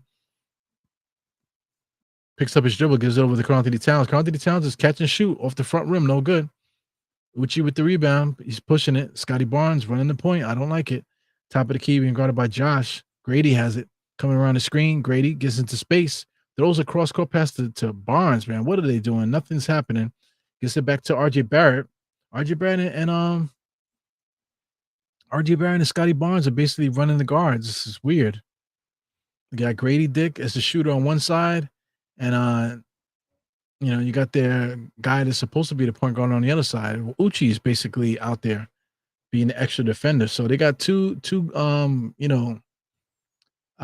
threes on the elbows, and then they got their power forward and small forward running the point. It's crazy. I just don't agree with that. I don't agree with that.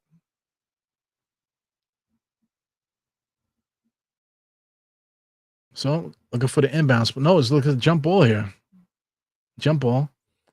We got Grady and McHale. So here goes the referee. Wants the perfect jump ball here. It's like, just throw the ball up, you fucking asshole. Like, what is the delay? What is the delay? Just throw the ball up. Brunson gets the ball, ends up going full length of the court for the layup there, man. Man, fuck these referees, man. I know you have to abide by the rules, man, but being a dictator at the jump ball line, come on, man. Let's cut the nonsense, yo.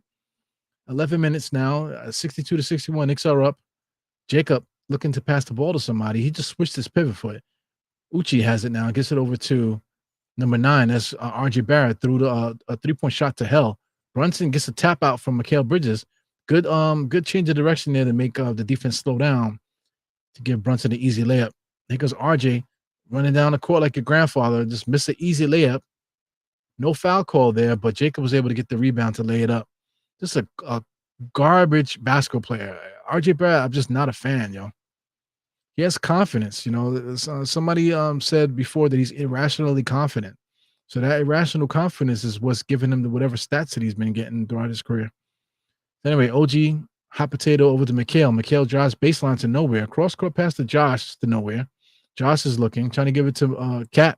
Cat getting tapped and whapped there by RJ. Barbecue chicken, man. As soon as Cat gets it, he should just go to work against these little guys. Yeah, but Cat is definitely frustrated out there today, but he's working hard. Definitely working hard. He's arguing with the refs there. He's talking about the fouls too much. That is annoying. I wish he would stop it. It's really annoying to me. OG now, inbounds pass. Over to Josh. Josh has it. Gives it over to Brunson now. Brunson top of the key. Looking for a Karl Anthony Towns screen. Found Towns top of the key. Towns is going to get the drive. Kicks it out to OG. Wasn't paying attention. Off the knuckles. Out of bounds. Towns probably should have kept that and laid that up. Go Scotty Barnes. Looks like an old lady coming up the court there. We got an old lady and an old man. Scotty Barnes all the way inside. Pulls up. He jumps and touches the floor again. They never called travel, though. I felt like he jumps and leaves the ground and then lands again. And switches his pivot foot often. Anyway, he made that shot. 65-64. Knicks it down 1. OG fakes it on the drive. Can't finish there.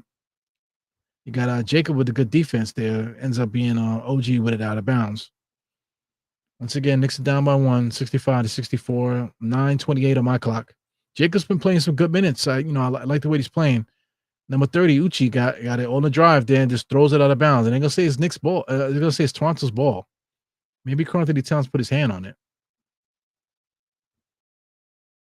Yeah, I don't know about that, man. This guy, Jacob, blocked it, but they're going to say it's out on OG.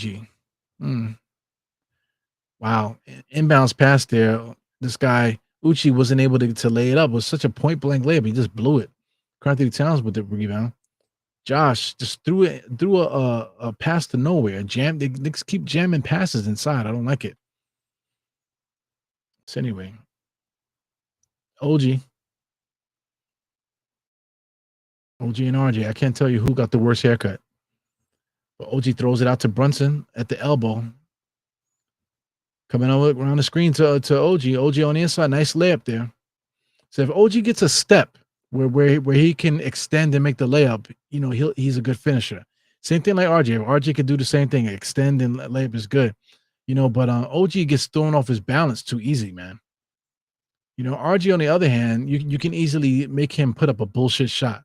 That's the difference between OG and RJ. They both make the same play where they drive to the basket. If they got a beeline, they can make it. OG's always falling on the floor. And RJ is always throwing shots to Jesus. Scotty Barnes with a wide open 3-point shot. Knicks lost the conversation there. Left Scotty Barnes open. 68-66. 8 minutes and 48 seconds. Josh, top of the key, getting slapped and whacked there by Barnes, top of the key now. Gives it over to Brunson. Brunson at the elbow. Goes around the screen there to Josh. Finds Mikal in the corner. Jab step, kicked it back out to Josh. Josh got to put it up. No good. Scotty Barnes now. Looking like your auntie coming down the court. Giving over to old Uncle RJ. RJ kicks it back out to Auntie Barnes with another 3-point shot. So back-to-back threes by Scotty Barnes now. Josh Hart dribbling. He loses the ball. It will be Knicks' ball now. Scotty Barnes looking like your auntie. Those Scotty Barnes look like your fucking auntie. Jesus Christ. Everything is weird, man. You're talking about the roles on the court. You're talking about other roles too. Look at Mikal Bridges, nice little inbounds pass all the way to the basket for the easy layup. Scotty Barnes now. Auntie Barnes bringing the ball down the court, comes across the timeline. Auntie alley-oop to number 30, Uchi. Back to Uncle RJ. RJ no good. Look at Jacob, man, on the rebound inside to RJ. RJ blows the easy layup again. Karl Anthony Towns working really hard, man. They're gonna call a foul. So RJ still got Karl Anthony Towns holding him by his arm there. I don't understand what the argument is there. The argument fighting for a loose ball, fighting for the rebound. Where's the argument on the inside? So he's looking for a foul. They didn't even touch him. So he's looking for fouls on one side. They didn't even fucking touch him. So now, like, RG's frustrated there, but, what is the conversation? There was no foul. There was no foul there. So whatever, man. This game is so, like, blurred. Brunson fighting to get it across the timeline. And he barely does. Got it right across there. Grady's going at him. Grady makes him pick up his dribble there. Josh has it on the elbow. Over to Karl Anthony Towns. Karl Anthony Towns driving right at the chest of Jacob. Kicks it out to Mikal. Mikal's driving baseline. Interior pass there. Knicks keep jamming passes. No good. Here comes Toronto with Uncle RJ to the basket or would have leapt to nowhere, but he was able to get it to go. So he's pissed off. He think he got fouled again. These players think they get fouled every single time, man. Here goes Brunson coming across the timeline. Karl Anthony Towns set it in a bullshit screen there. Over to Mikal. Knicks got basically 5 guys up. Here comes Karl Anthony Towns, sets the screen. Mikal doesn't take it. No look pass to OG in the corner there. No good. Nobody inside for the rebound. Mikal just standing there watching. Because Auntie Barnes drives and puts up a three. No good. That was a heat check. Anthony Towns with the rebound. Brunson left hand side, rocking some orange kind of kicks there. Kicks it out to Anthony Towns. Hard drive to the basket. He got manhandled there. So late whistle by the refs. Scotty Barnes is like freaking crying about his foot now. He's saying, "Oh my god, oh my god, oh my god, oh my god." Like, geez, man, these guys are fucking weird, man. Anthony Towns looked like he might have hurt himself too there. So hopefully these guys are good. Scotty Barnes is definitely screaming there. I wonder if he hurt his foot. He's screaming, "Oh my god, oh my god, oh my god, oh my god, oh my god." You know, look at my foot, my foot. He said he can't feel my foot. He said I can't feel my foot. Holy shit. So he might really be hurt. So I don't like to see young guys get hurt, man. I can say what I want to say while they're playing, man. But if the guys get hurt, man, it's not a good look. So Scotty Barnes falls there. You know, he just stepped on the guy's foot. You know, he might be over exaggerating there. Maybe might be over exaggerating just so he can get more sentiment from the referees. But it legit might hurt himself, man. No guy's gonna sit there and go talking about, oh my god, oh my god, oh my god, if something's not really going on there. So hopefully, Scotty Barnes is good. We don't want to see guys get hurt and stuff, man. But Knicks are down 71 to 68 right now.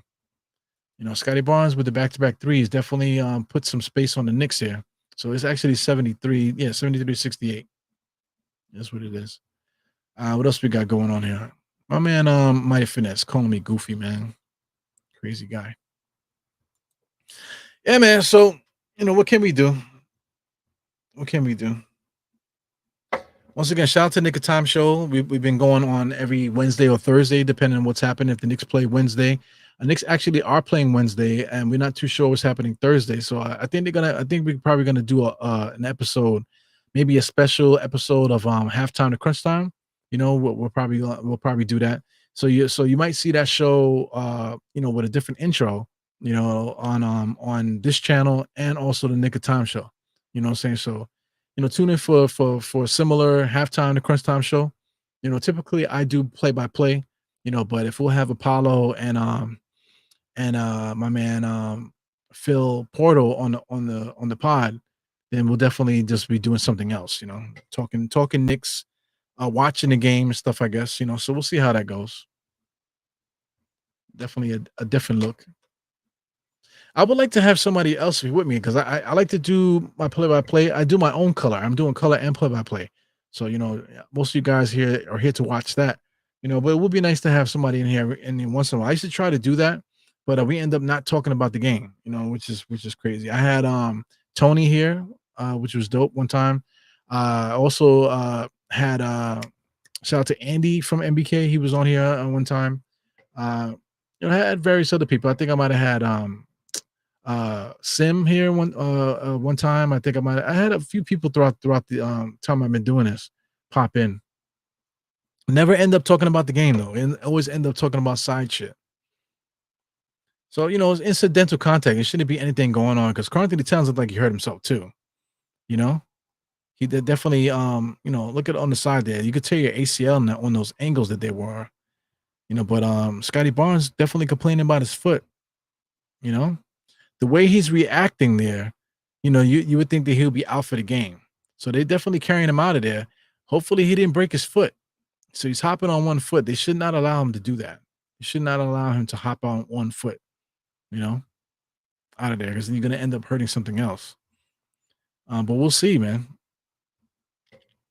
Kareem Grant in the place. What's up? Yeah, Kareem Grant popped in one time. Yeah, Kareem Grant actually is a natural, internet guy, but everybody, it's not for everybody, I guess, but Kareem always has a seat here if he wants. Shout out to Generation JL. He's been hinting that he wants to do it. Like I said, this channel is open, man. I'm open for anything. If people like to get on and do stuff, if we can do something consistent on a day-to-day basis, that'd be dope. Because I'm doing something with Nick Time Show. I like the segment. I like Phil. I like Apollo, so it works. We got whiskey and stuff like that. Still got these empty bottles and stuff. We got whiskey and whatever. As Brunson hits a three. Not much basketball action right now. 75 to 72 on my clock here. We basically play halfway through the third quarter here, and not a lot of action has happened. It goes Toronto. Toronto's trying to get it on the mix there. Knicks defense is popping right now. Jacob just found number two on a cut to the basket. So that's a good play there by Toronto. Looked like the Knicks on defense was cooking, but they were able to get up on us there. Brunson around the screen, trying to find Karl Anthony Towns on the drive. Nice same give and go kind of play there. Karl Anthony Towns might have tweaked his ankle again. Jesus Christ, man. Hopefully he's not hurt. He's still running up the court there with a busted ankle. He's playing defense against Jacob. Does he need a sub? Anyway, he goes RJ on the drive to nowhere, kicks it out to number two. Number two got a little energy in his step there, missed the easy layup. So I mean, these guys can make threes, make step back threes and all this other stuff, but they can't make a simple layup, man. That's the game that we're playing now. Shit sucks. Look at Towns there driving to the basket. Looked like number 45 might have hurt himself too. So there's a lot of people getting their legs in the way in this game. Brunson around the key. Oh, 3-point shot is up. Give it to me. Oh, in and out, and it drops, man. Needed that three. So that ties the game, if that counts. Yep, ties the game 77 to 77 as Toronto calls the timeout. So that's what's up. So man, I mean, so much. I mean, this game is way too long nowadays. Where's my phone? I got it in my pocket. So I'm watching the game on the tablet there. Not my tablet on this laptop there. Right now it's 9:15, and we're just like halfway through the third quarter. So we got a whole quarter of basketball to play. So I mean, this game is not going to be over till just about 10 o'clock, and that's ridiculous. Absolutely ridiculous. Shout out to Old Head in the place. What's up? Old Head got something to say. Speaking of side topics, did you watch Silo or Foundation or the Fallout? Nah, man, I haven't watched any of those. So Silo, right? That's some Apple Plus, right? So let's take a look at it. Silo. So of course Zillow pops up. Not now, motherfucker. They always want your location. I'm gonna give you guys something to watch, or I'm gonna mention two things in a second when I get a chance. All right, so Silo is a drama series. Is this the Apple TV joint? Yes, this is the Apple TV. Silo was the one, yes, with David or Yilo. I can never pronounce his name. Rashida Jones, so you got a nice little Tim Robbins, nice little lineup there. Definitely got a lot of good ratings there. 8.1 on IMDb, so that says it's a good show. Haven't watched it yet, man. I don't have Apple TV, so it's on premium subscription on Prime Video. So we'll see. I'll take a look and see if I can get to it, because we were watching another show. I got to see if I can get the name of it. But yeah, man, let's see some of the other shows you were talking about. You said or Foundation. So Foundation TV series. So is this also on Apple TV? So there's another show on Apple TV. So listen, I don't have Apple TV. So there goes that. So this looks like a futuristic kind of thing, science fiction television show. So I like science fiction. A lot of the young actresses and stuff here. Shout out to this young lady, Lou Lobel. Jared Harris. He's a good actor too, old school. So this series is pretty good. Foundation. What is Foundation like? How was that? Is it good? Yeah, man. So what's the other one you said? Or Fallout.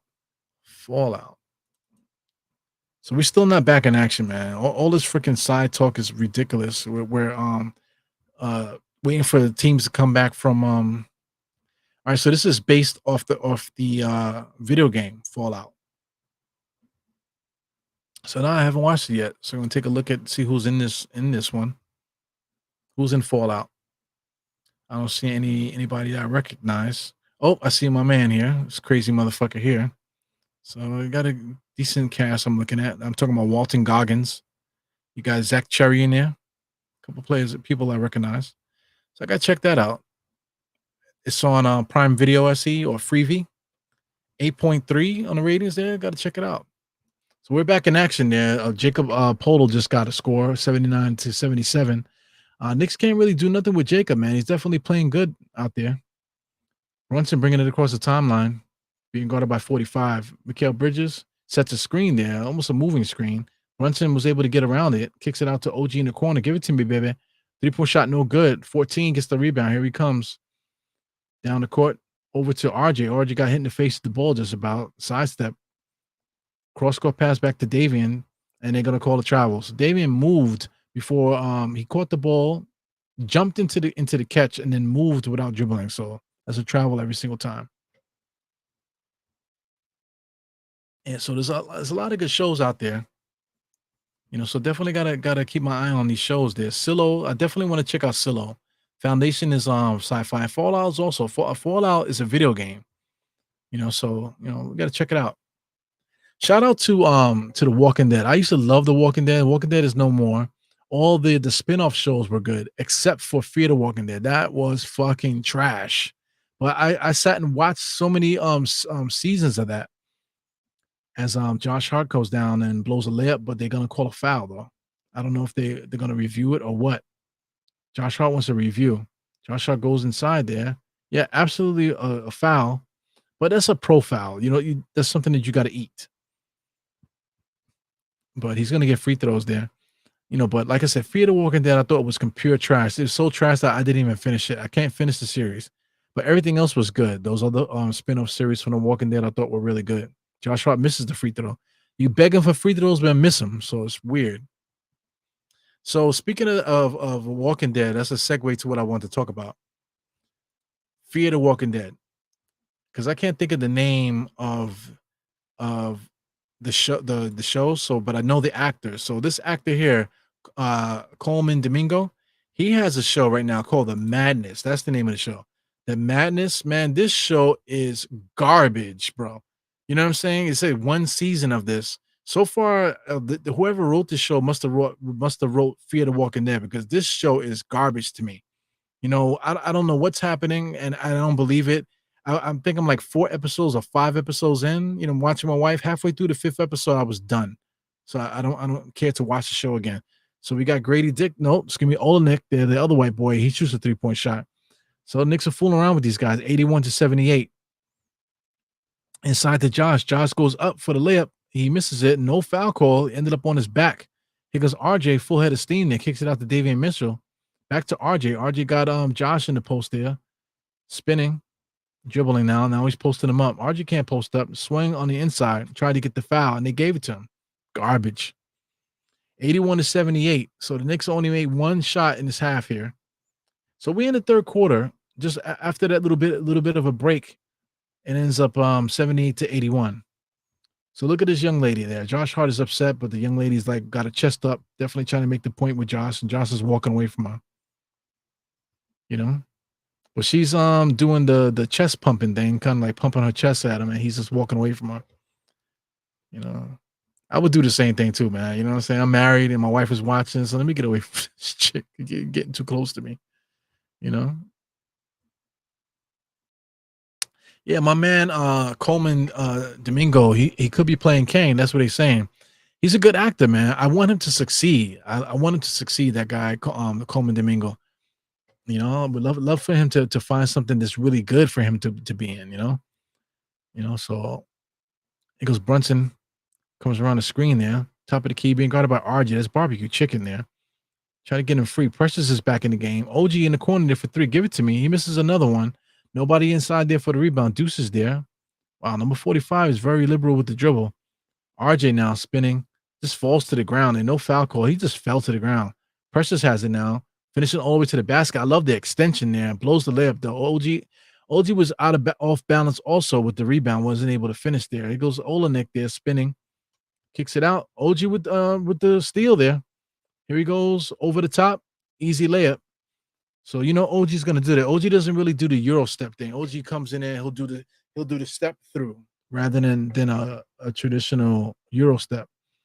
It goes number 14. 14's been cooking. Like I said, off the bench, he scored a lot of points. Right now, he's still scoring on us now, man. 84-80. 2 minutes and 14 seconds left in his third quarter. Knicks got to cut it out, man. Deuce gets it over to OG. OG has it. He has the baseline. He refused to take it. Brunson on the drive. Kick it out to Mikhail. Give it to me, baby. Knocks down the corner 3. So he hits the corner 3, and he turns around and starts talking shit to the Toronto bench.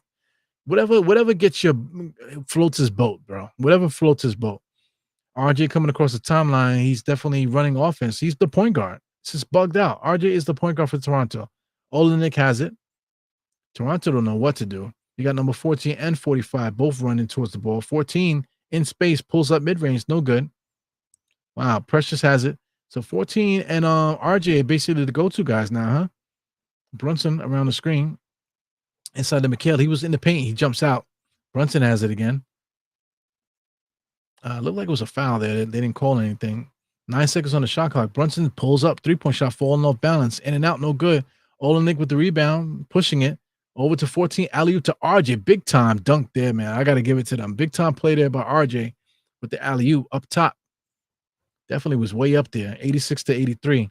Knicks, though, I don't know what the Knicks are doing. Knicks are definitely fooling around with this club. Brunson is frustrated now. So they stopped it. They stopped something there. Brunson is talking to the crowd. I don't know what's happening, but so Brunson is definitely talking to the crowd there. Rick Brunson come over like he was gonna do something, man. Fuck Rick Brunson, man. Rick Brunson coming over there like, yeah, I got your back, but what happened? Get the fuck out of here.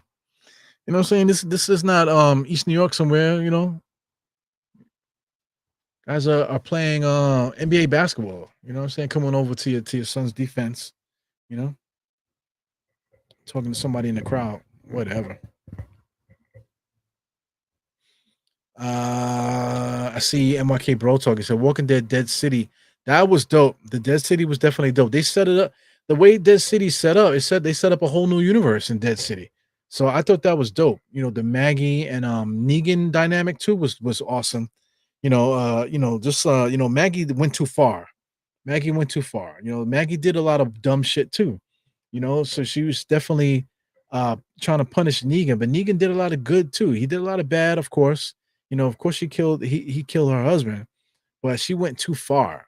You know, of all the things they've been through, and as much lives as he's able to save and stuff, you know, stuff that they've been through, she still was trying to get him at the end.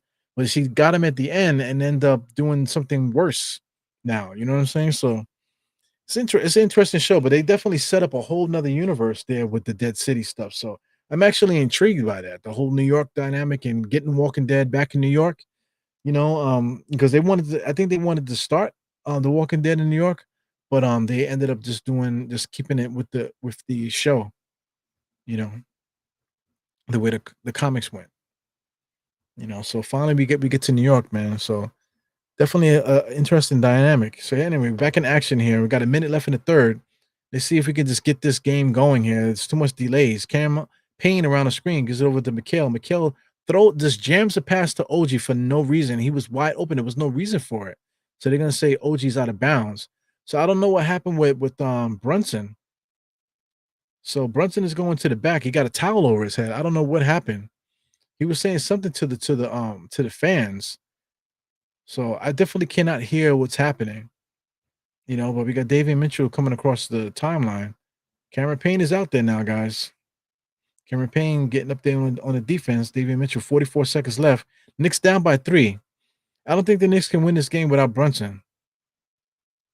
But on Grady Dick over to Olenek now. Precious is guarding Olenek. Got Grady Dick on the drive all the way to the basket. Look at Precious with the recovery there to block the shot at the rim. Big time defense by Precious there. Getting hype a little bit. As you can see, he got the, you know, he's definitely hyped up there. Big time recovery. Look at this. Look at this play. Are they going to show the play there? No, they're going to show what happened with Brunson. So Brunson went on the side there, and he must have stepped on somebody's foot on the sideline. He stepped on somebody's foot on the sideline. He had a towel over his head. You know, so hopefully he didn't hurt himself. Hopefully it's just something that he might need to get his foot taped or something. But Cameron Payne coming across the timeline. You know, I think we're in good hands with Cameron Payne, though. Cameron Payne being guarded there, pushing off. Number 14, you know, what is he doing? Campaign coming across the thing there. They're trying to be physical. Deuce has it now. Deuce holding it too long. He traveled. Oh my God, traveled all the way. Like I said, you know, he can't play point guard. So doing point guard stuff, what he was doing just now with the change of direction, he was stuttering his feet and he's arguing with the refs. You legit was traveling, fam, all the way. So I'm at the 10-second mark now. We're almost done with this fourth quarter. So NBA.com, they're not refreshing. So we're gonna have to rock with the We're gonna have to rock with NBA TV for now. All the way inside. Olenek gets blocked by pressure. Another block by pressure throws it up to nowhere. So that's the end of the end of the third quarter. That recovery by Precious just now was incredible. He gets from point A to point B so fast sometimes. Cutting to the basket, the lightning cuts to the basket. The footwork in the paint is really good. His recovery just now on defense, he gets to the spot so quick in the second jump. Off of the jump to get to the spot, number one, and then the second jump for the defensive play. Incredible, man. So I'm loving what Preston's bringing to the table, man. 14 minutes right now, 3 for 7, 6 rebounds, 7 points, 2 blocks right now, just back to back. So he's putting up great minutes here in 14 minutes right now. I know he just came back, but that 14 minutes needs to go up. Definitely he's gonna I think he's gonna earn that. So that 14 minutes is gonna be more than that as time goes on. So we'll definitely see how that goes. He definitely gonna take Jericho's minutes, absolutely. As you can see, Jericho didn't play today. So he's definitely gonna take all of Jericho's minutes, but he's might take some of the other guys' minutes too. Based on the production and on what we need out there. You know what I'm saying? So I like it. So fourth quarter is here now. Looks like they're about to start the fourth. Look like we're going to commercial on my clock here, so we'll see how this goes. Let's get to the box score, I guess. You got Bridges with 14, you got OG with 14, Karl Anthony Towns with 14, Jalen Brunson with 16. Everybody else is straight on the line with 7, 7, 6, and 5. Good stuff there. Josh Hart's kind of having an off game today, doing a good job facilitating, but not really getting the points, not really getting the rebounds that he normally would. So got to see how that goes. Brunson 6 for 10, 16 points, but it does have 9 assists, so that's dope. Another double-double by Karl Anthony Towns, man. Looks fantastic out there on both sides. Working really hard, man. Definitely tip my hat off to them. Same two guys, man. My man Walker, number 14. You got RJ, 24, and then Scotty Barnes had 15, but Scotty Barnes is out for the game with the injury to his foot. So they lost Scotty Barnes, man. So, they're gonna have to find offense from somewhere. But hopefully the Knicks can turn this into a win. As you see here, you guys are already watching the game. A whole minute has passed. A whole 2 minutes has passed. So I'm gonna have to see. I have to start this up again. Let me hit the live button, see if that does something. I don't know, man, but I can't deal with being behind 2 minutes. 2 minutes is too much. So let me see if I can restart the stream here. So far, no buffering, no lagging, and that type of thing. So I caught up here. So I'm at 11:32. So I definitely was behind a minute, man. So I gotta keep track of that.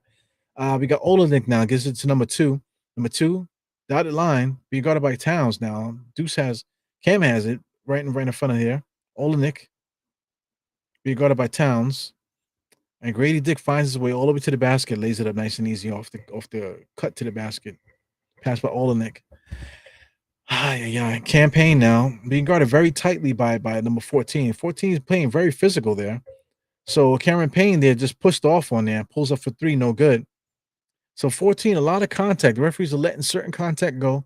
Campaign had to push 14 to the floor, and they still didn't call anything. So that means that they could see the contact or refuse to call. Number 14 with a 3-point shot behind it, off the back rim, no good. Olenek setting just moving around a lot out there, borderline traveling. Davian Mitchell gets it back to Olenek. Olenek jab step drives, and they're gonna call a travel as they should. That was a travel. Uh, so you say he's playing Joe Jackson, an upcoming Michael Jackson biopic. Okay, yeah, but Dead City was dope, man. I really thought that was really good. Yeah, man. So that guy Coleman, hopefully he can really find that part. Kang is dope for him. But you know, the guy that played Kang originally, they need to just give it back to him because Kang, I think I forgot how it went in the comics, so I think I might buy that comic just to read that too. Yeah, I just as far as comics, because now we're in dead action right now again. The ball is dead right now. I bought the last Ronin, so shout out to the Ninja Turtles. Last Ronin. So I don't know if you guys have ever read it. or know anything about it, this is The Last Ronin. I got the same exact card copy right here for this book. So the Last Ronin, it tells a story about a dystopian future. You know, with one where all the Ninja Turtles died except one. So I know most about the show. I know most of it. So but I never actually read it straight through in the comics. So I went and bought my own. So I'm definitely gonna get a chance to read it. They have Lost Years also to check out, and then they have also Revolution when they bring back four new turtles. That are not your traditional Leonardo, Raphael, and Michelangelo and Donatello. They brought four new turtles into the mix. So that's interesting, man. So anyway, back to the game. Missed shot there by the Knicks. Deuce gets the rebound. Scores 88 to 85. Mikal Bridges with a three-point shot, man. That shot does not look good, man, but it went in. He's kind of like he's falling off balance and he's shooting like that, and I just don't understand how he gets away with that. So Davian gets it. Grady Dick changes direction, gives it back over to number two, and it's going to be out of bounds there. So, hats off to Toronto. They haven't given up on this game. They're definitely playing really hard. Scotty Barnes out for them, and looks like Brunton is out for us. So I don't know if Brunton's going to come back. I can't hear, so I don't know if he's coming back or not. So shout out to Kareem Grant. He says the last Ronin was dope. So like I said, they brought the end of I know what happens at the last at the end of the last Ronin. They create four new turtles. So they're gonna start a new storyline with those turtles. So that's interesting. So here we go. Just be bright to nowhere. Gets it to Carl Anthony Towns. He has it. Slapped out by Olenek there. So Olenek playing good defense on Carl. Carl drives, trying to take advantage there, but he ends up getting fouled. A lot of contact. But even though Carl Anthony Towns fell to the floor, these guys don't have the base, to make moves. Look, Carl Anthony, a lot of contact. That's a foul. Here he goes again on a drive. That's a foul there too. He goes on a drive there. Carl Anthony Towns too busy trying to get the contact that he forgets about trying to score. So I mean, this motherfucker Bruce Brown looks bugged out. He literally looks like Walker Texas Ranger.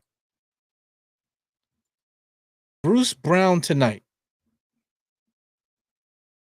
Do they have pictures of this guy with this cowboy hat? So this is Bruce Brown here. Huh? He's been hurt all year.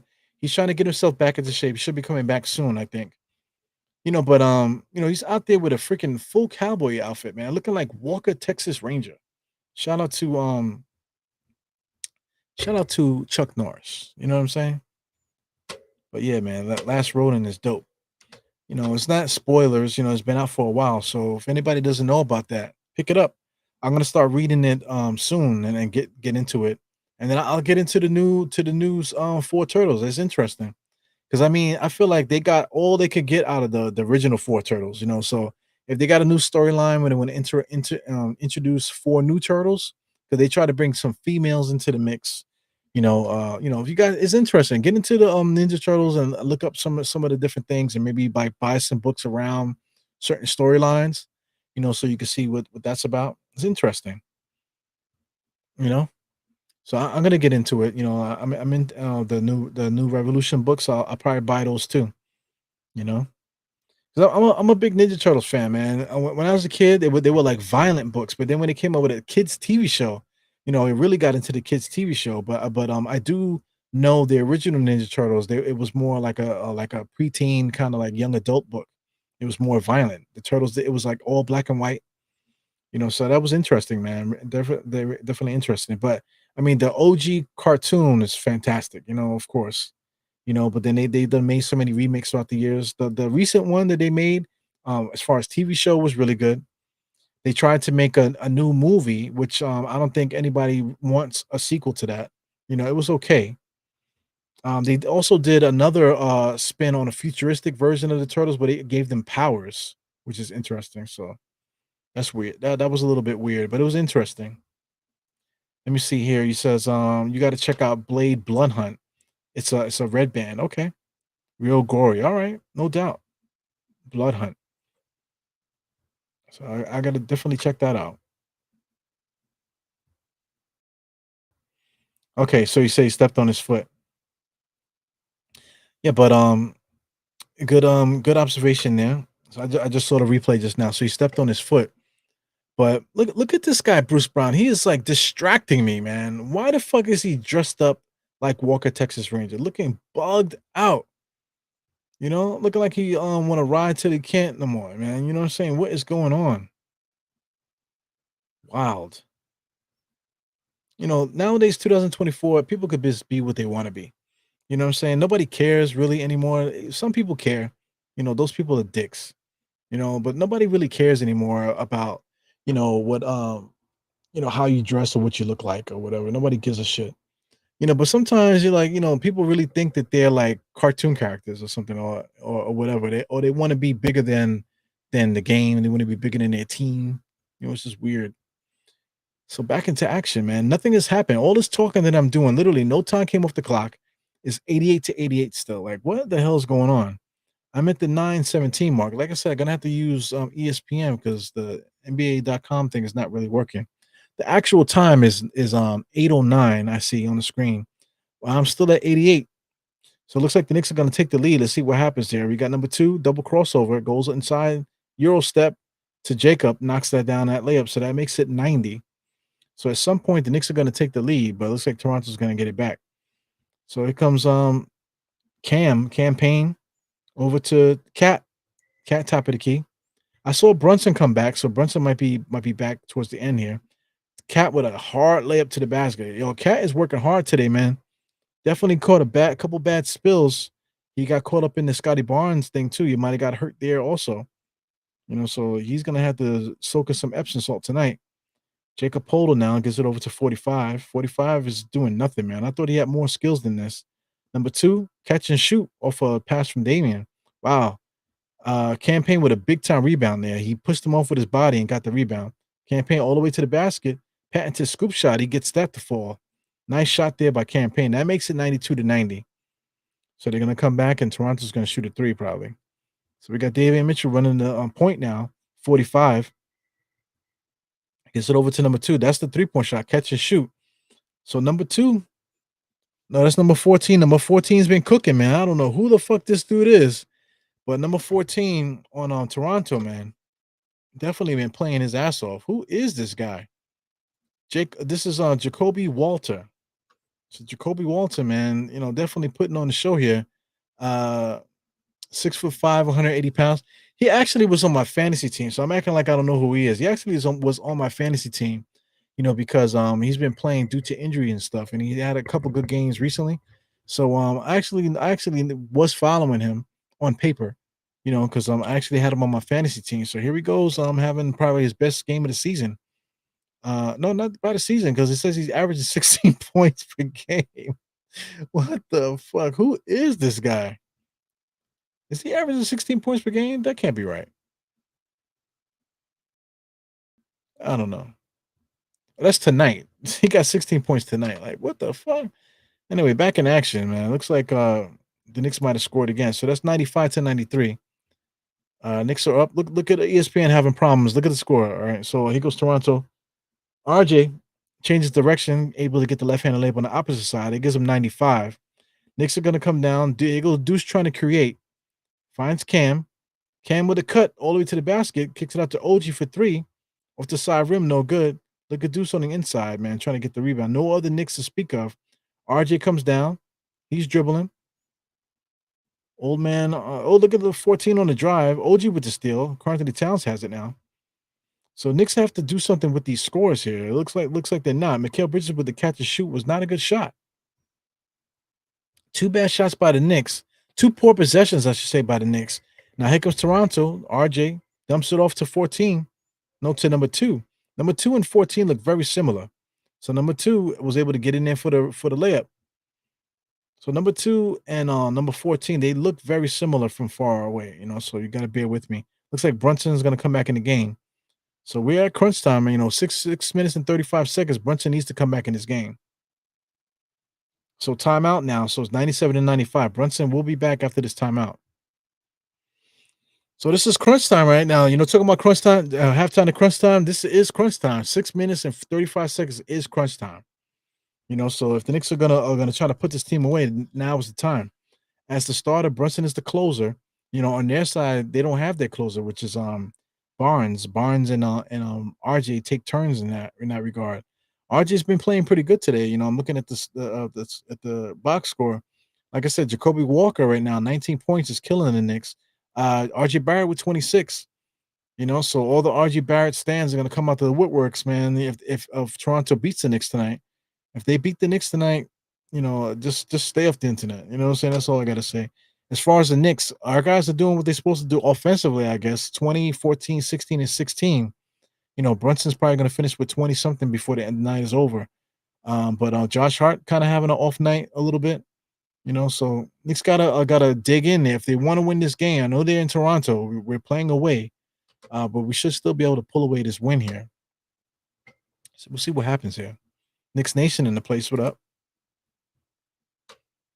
You know. So we got Blade Blood Hunt, man. So comic book discussion right now. Side discussions going on. Blood Hunt, Blade. So Blood Hunt. So there you go. I see it here. So it's a red band comment. After being the center of the world's blah, blah, blah, blah. Okay. You did say that. I see it now. You did say it's a red band. That's what's up. All right, so I gotta look into this, man. Look at that. Oh wow, that's what's up. Definitely gotta look into that. Explicit content. Look at that shit. So look at the front cover, man. Just letting you know this is not for kids. Definitely gotta check that out. Said it's violent. He said, what is it? Said it's really gory. No doubt about that. Adult content. Yep, 97 to 95. Long ass timeouts. This commercial break is extremely long. It's too long. That's what she said. You know what I'm saying? Is that a funny joke or no? I'm not sure. 9:45 is the actual time. So almost 10 o'clock, man. Yeah, man. I'm still in the gym. My body composition is definitely changing, man. The scale is not going down. It's going down ever so slightly now. I'm getting tired of this calorie restriction though, but I'm used to it, but I'm getting tired of it. But I legit want to see 215, man. So we'll see what happens, man. We're back in action. Brunson is here. Brunson comes across the timeline, getting his feet wet here, trying to get it started there. Carl Anthony Towns sets the screen. He goes around it. Brunson is keeping his position, drives around, finds a cutting Deuce. Deuce up over the shoulder, blows a layup. So here comes Jacob. Jacob bringing the ball up the court there to number 9 is RJ Barrett. RJ Barrett's dribbling. Brunson is guarding him. He gets the ball over it. Gets a steal by Josh. Josh comes down, gives it over to Mikhail. Mikhail shovel pass inside to Josh. Knicks are doing nothing. And Mikhail Bridges now, he keeps handing it off there. Josh Hart for 3 in the corner. He knocks it down. So Josh Hart might have double figures now, if I'm not mistaken. So it's 98 to 97. Let's get this back up here. So Josh Hart, does he have 10? Yes, he finally got double figures now. So we'll see what happens in his fourth. RJ, give and go from Grady Dick. Goes on the right-hand side there. Got the guy in his hip. Good block there by Carl Anthony Towns. But number 2 gets the rebound and able to put up the layup. Knicks have no other resistance other than Carl Anthony Towns out there, man. Nobody else out there to help. It's Carl Anthony Towns and 4 guards. It's no good. Brunson has it. Working really hard for these shots there. Carl Anthony Towns for 3. Give it to me, baby. 3-point shot. Back-to-back threes for the Knicks. So that makes it 101 to 99. Here comes Toronto now. 5 minutes and 6 seconds as he comes across the timeline there. RJ Barrett's looking. RJ Barrett running the point is ridiculous. Crossover now off a screen. Gets over to the paint. Gets it over to Jacob. Jacob just turns and throws up a bullshit shot. Tell me you're not trying to win with that bullshit shot. Josh Hart now trotting up the court. Gets it across the timeline. Knicks are setting up. He's at the elbow. Finds Brunson, top of the key now, being guarded tightly. Got the ball slapped out of his hands. So that's Uchi. Uchi trying to chase him on the screen there. Brunson with the drag step. Ooh, oh my God. Before I can finish what I'm saying, beautiful pass there on the cutting Josh, but Josh blew the layup. Here comes Toronto, man. I can smell a 3-point shot. They're going to get a 2, it seems like. Grady Dick comes around the screen. There goes the 3 that I was looking for. Didn't get it. Nice give and go. But it looks like it's going to be a foul. So Grady Dick is going to get 2 free throws, I believe. So Josh Hart blew the layup on the other side. I know he's mad, man, but he got to stay in the game. So a big time pass there by Brunson, man, for that thing. That would have been a really nice play. So I see more comments popped in there. Yeah, man. So OG's not in the game right now. So like RG just scored, so that makes it 1-1 to 1-1. This is a good game, man. Not for nothing. Not for nothing. It's a good game. Knicks coming down to the competition. Carl Anthony Towns now gives it over to Mikhail. Mikhail goes around the Carl Anthony Towns screen, splits, goes to the basket. Jacobs there, fall away jump shot, not a good shot. So bad shots for both teams here. He goes Uchi now, number 30, all the way inside, falls to the ground. They're gonna call a foul. How is it a foul if he trips on somebody's foot? I just don't understand. Blocking foul? I guess that's a blocking foul. Look at Ochi. Drives there. He pushes off there. Like, where's the foul? I don't get it. Well, whatever. Deuce is out of here. OG's got to be back in the game, right? OG's got to be back in the game. Come on now. OG's in the game now. So 3 minutes and 42 seconds, you finally bring OG back in. What the hell? So Knicks got their starting lineup out there now. I don't know what's happening here. Maybe a wet spot on the floor? Nope. Just the referee's stalling again. Uchi gives it over to RJ. RJ being guarded tightly by OG, and they're going to call a foul. Unbelievable. OG and Jacob have a little exchange there. Little slapping and whapping there, but friendly. Those guys are ex teammates and stuff. It goes, repeat back into the same spot. RJ in and out, drives against Cat, cross court pass to David Mitchell there. He knocks down the three. Unbelievable. 3-point shot there by David Mitchell. Clutch shot, 104 to 101. Still plenty of time, man. Plenty of time. Brunson has it there. Brunson is definitely clearing guys out, trying to get guys free. Gets OG to go to the corner off a McHale drive. Anthony Towns finds it at the top of the key. Brunson comes out to save him. He gets it. Shot got to go up. It does. And Brunson knocks it down. Unbelievable shot there by Brunson. Unbelievable shot. That is going to count. So it's 104 to 104 on my clock, guys. So they're going to call a foul. Unbelievable shot by Brunson. Brunson biding his time. They just pulls up. And the foul was committed. Unbelievable. I don't know about this call. I want to see if there's contact. He goes, Brunson, was there contact? Wow, the referees gave the Knicks one there. Gave the Knicks a free point. But not for nothing. There's so many fouls and stuff that the referees did not give us the entire game that I'll take it. I'm not going to complain. I'll take it.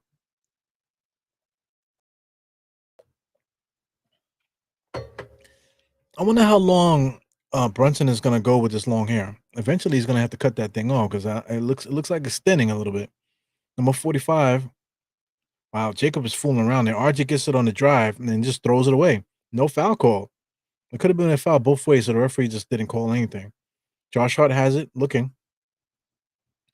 Playing around here, gives it to Brunson. Brunson is trying to get people organized, telling everybody get back. Mikal Bridges on the screen there. I like what Brunson is doing here. Definitely taking the control of what's happening. Top of the key crossover. He pulls up for three. My God. Off the back rim, no good. Not a good shot. Knicks put this not playing good basketball at the moment. 105 to 104. Oh, the RJ clutch 3-point shot. He misses everything, baby. Josh Hart with the rebound. Here goes Brunson. Brunson said, fuck it. All the way to the basket. He gets clapped. No foul called. So they're going to say out of bounds. They're going to say out of bounds Toronto ball. Look at Walker, Texas Ranger. You fucking...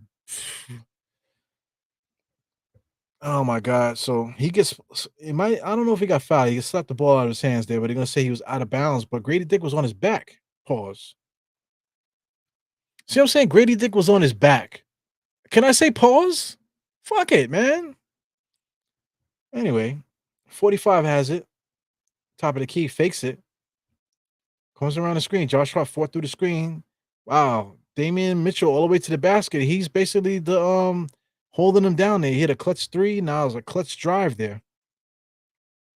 Clutch defensive play too. I mean, Uchi literally just like poked him with his wee just now. I don't know how the referees are letting certain things go and certain things not. I mean, Towns should have shot the three. He gave it to Mikhail, but Mikhail knocked it down. So that's what's up. 108 to 106 as Toronto pushes it up. Here comes RJ. RJ over to Grady. Grady has it over to Jacob. Jacob has the top of the key. Carter Towns is touching them all over the place. RJ into the paint there, throws it up, and they call a bullshit foul and one. That should not count. Oh, it counts and one. That's going to count and one. Is it going to count and one? Are they waving it off or what? Look at RJ. RJ with a move there. So they're going to call it and one? The referee on the floor says and one. Wow.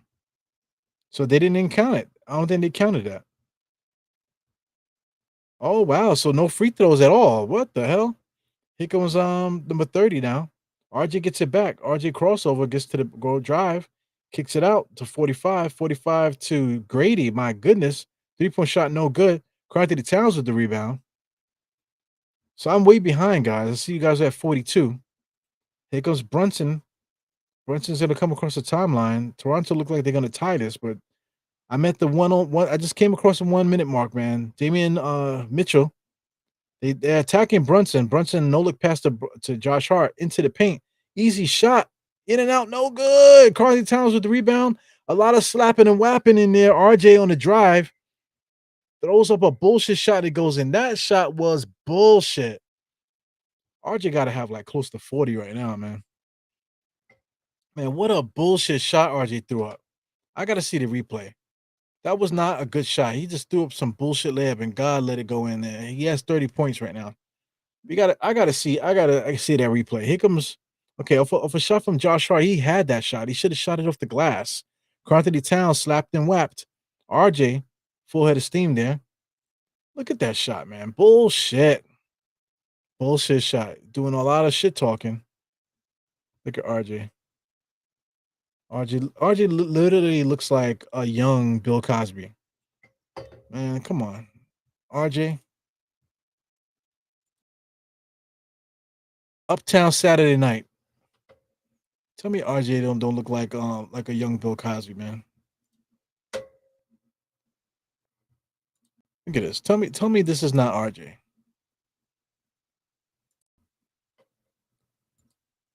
Tell me this is not RJ. Look like a young Bill Cosby. Getting crazy looking motherfucker. But yeah, man. Bill Cosby had a nice run, man. I'll just leave it there. Okay, I'll just leave it right there. Sheesh, that's a loaded thing there. Bill Cosby had a nice run. He sure enough did. More ways than one. Positive and negative. Sheesh. But whatever. Spilling soda on my phone. Score is tied, man. This is what you asked for. You want NBA action? Here it is, baby. Toronto Raptors is giving us all they got. So, RJ's playing really good. I got to give it up to him. I bet you all the narrative people are going crazy on the internet right now. So here goes Brunson inbounds, looking.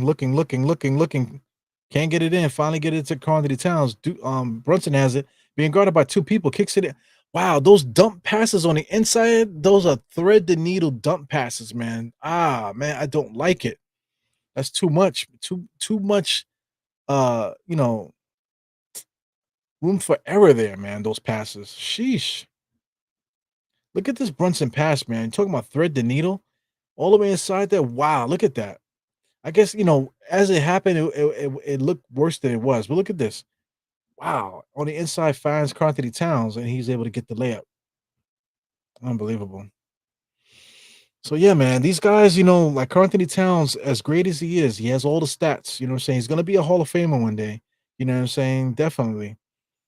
Just based off his stats alone, regardless of whatever you think about him personally, the guy is, he's definitely going to be a Hall of Famer one day.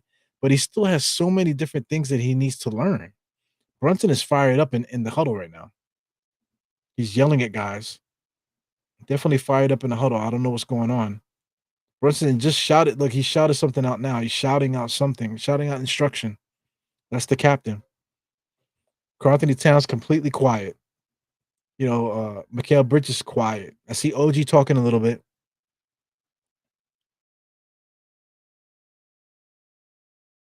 This is a good game, man. You like the NBA action? Let's get it, baby.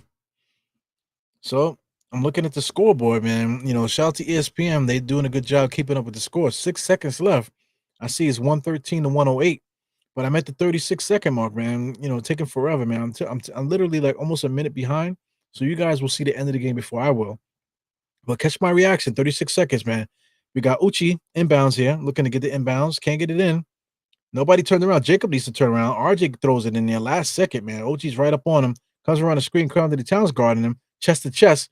RJ throws up some bullshit because he can't score. And Knicks made an easy defensive play there. Mikal Bridges was able to retrieve it.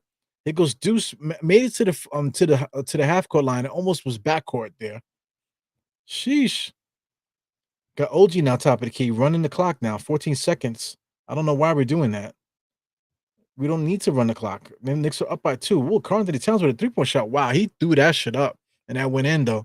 Look at Cam. Cam even looked at the camera like wow. Look at Carl. I love it when Carl Anthony Towns talks shit, man. He is the best. I feel like this is the best. Look, New York, letting everybody know. I love it. That's his New York moment. You want to talk about a moment where Carl Anthony Towns crowns himself, New Yorker? Look, he pulled that jersey out. Say, look, New York on the chest, baby. Oh shit. Oh shit, baby. Look at that.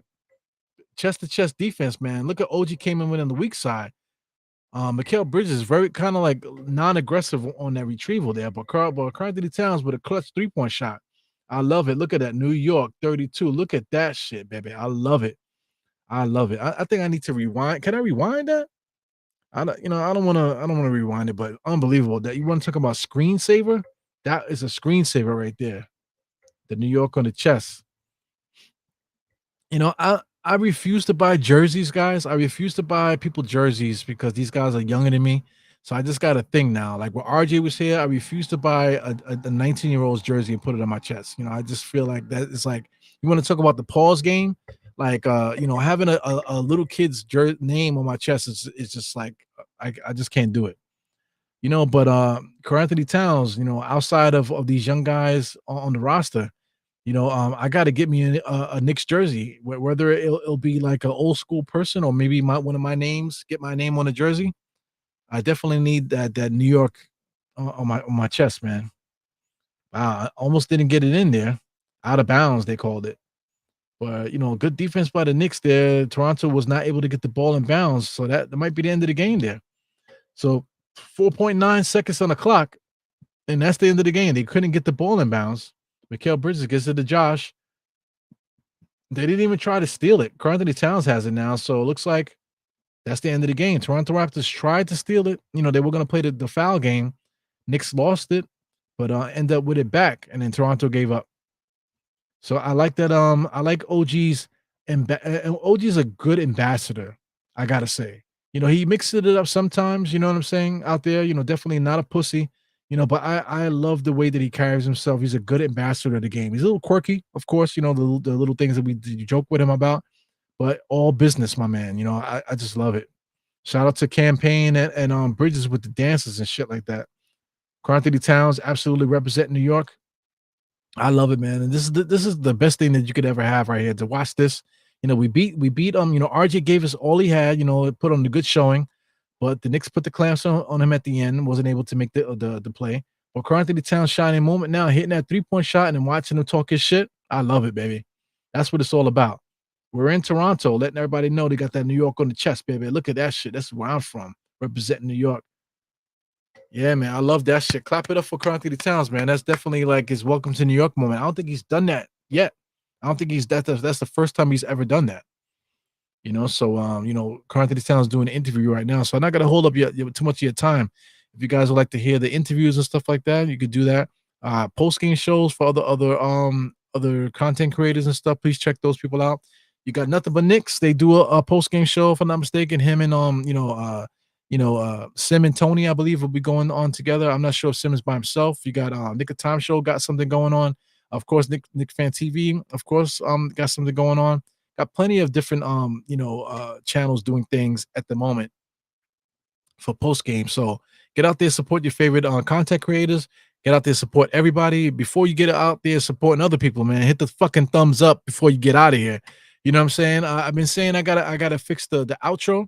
But the outro song is dope. That'll probably never change as long as I do the podcast. Maybe do a remix though. That'll be dope. But I definitely got to fix the video. I got to take RJ out the video. So now that RJ blessed the screen on the opposite team, I definitely got to take him out of there because Obi Toppin has already been on there. We already played them already. We just played RJ. We played Minnesota. Did we play Minnesota yet? No, not yet.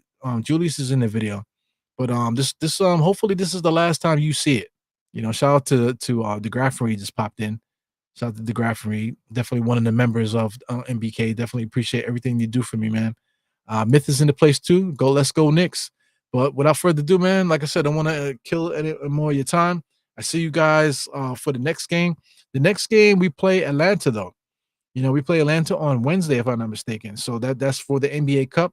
On this channel, you're gonna see Phil Porter. You're gonna see Apollo Reed from God of Knicks. We'll be doing halftime, the Crunch Time show. It'll be a little different. Phil is going to be basically leading the show. You know what I'm saying? It's going to be primarily Knicks nightcap show, but we'll be doing halftime to crunch time, man. So you'll see me, along with Phil and Apollo on the next pod, guys. So I got something else to say too. We'll see if I can get something in tomorrow. We'll see what happens, man. But without further ado, I'll catch you guys next time. 4 fingers to the forehead, tucking the thumb salute. And I'll catch you guys probably tomorrow and also Wednesday, man. So peace. Enjoy the rest of your night. Omega's here. Clap them cheeks, baby. Eru,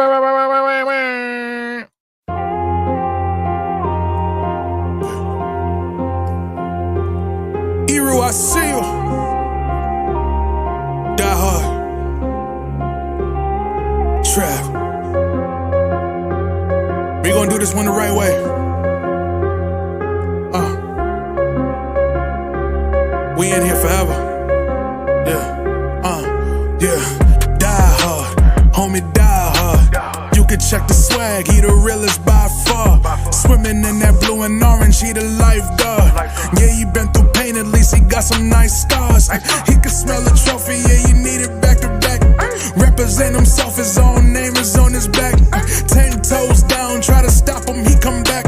Bandwagon hoppers, he will knock you off your tracks. You ain't saying nothing, Nero been here from the start. He been working in the lab to take his team and make it art. See him going over film to help him build and make him smart. He will tell you how he feels because he's real and he got heart. He will never fade away, he will never change his face. Everybody picking faves and he's feeling out of place. Cause he is for the team and he always rep the squad. Like that Christmas movie, he gon' always die hard. City on my back. They ask me what's my name and it's on my back. I'm just speaking facts. We got big dreams, we ain't looking back. We be really die hard, yeah, that's a fact. We be really die hard, ain't no going back. Make the whole crowd rise like a thermostat. Fourth quarter, I'm the killer, that's gon'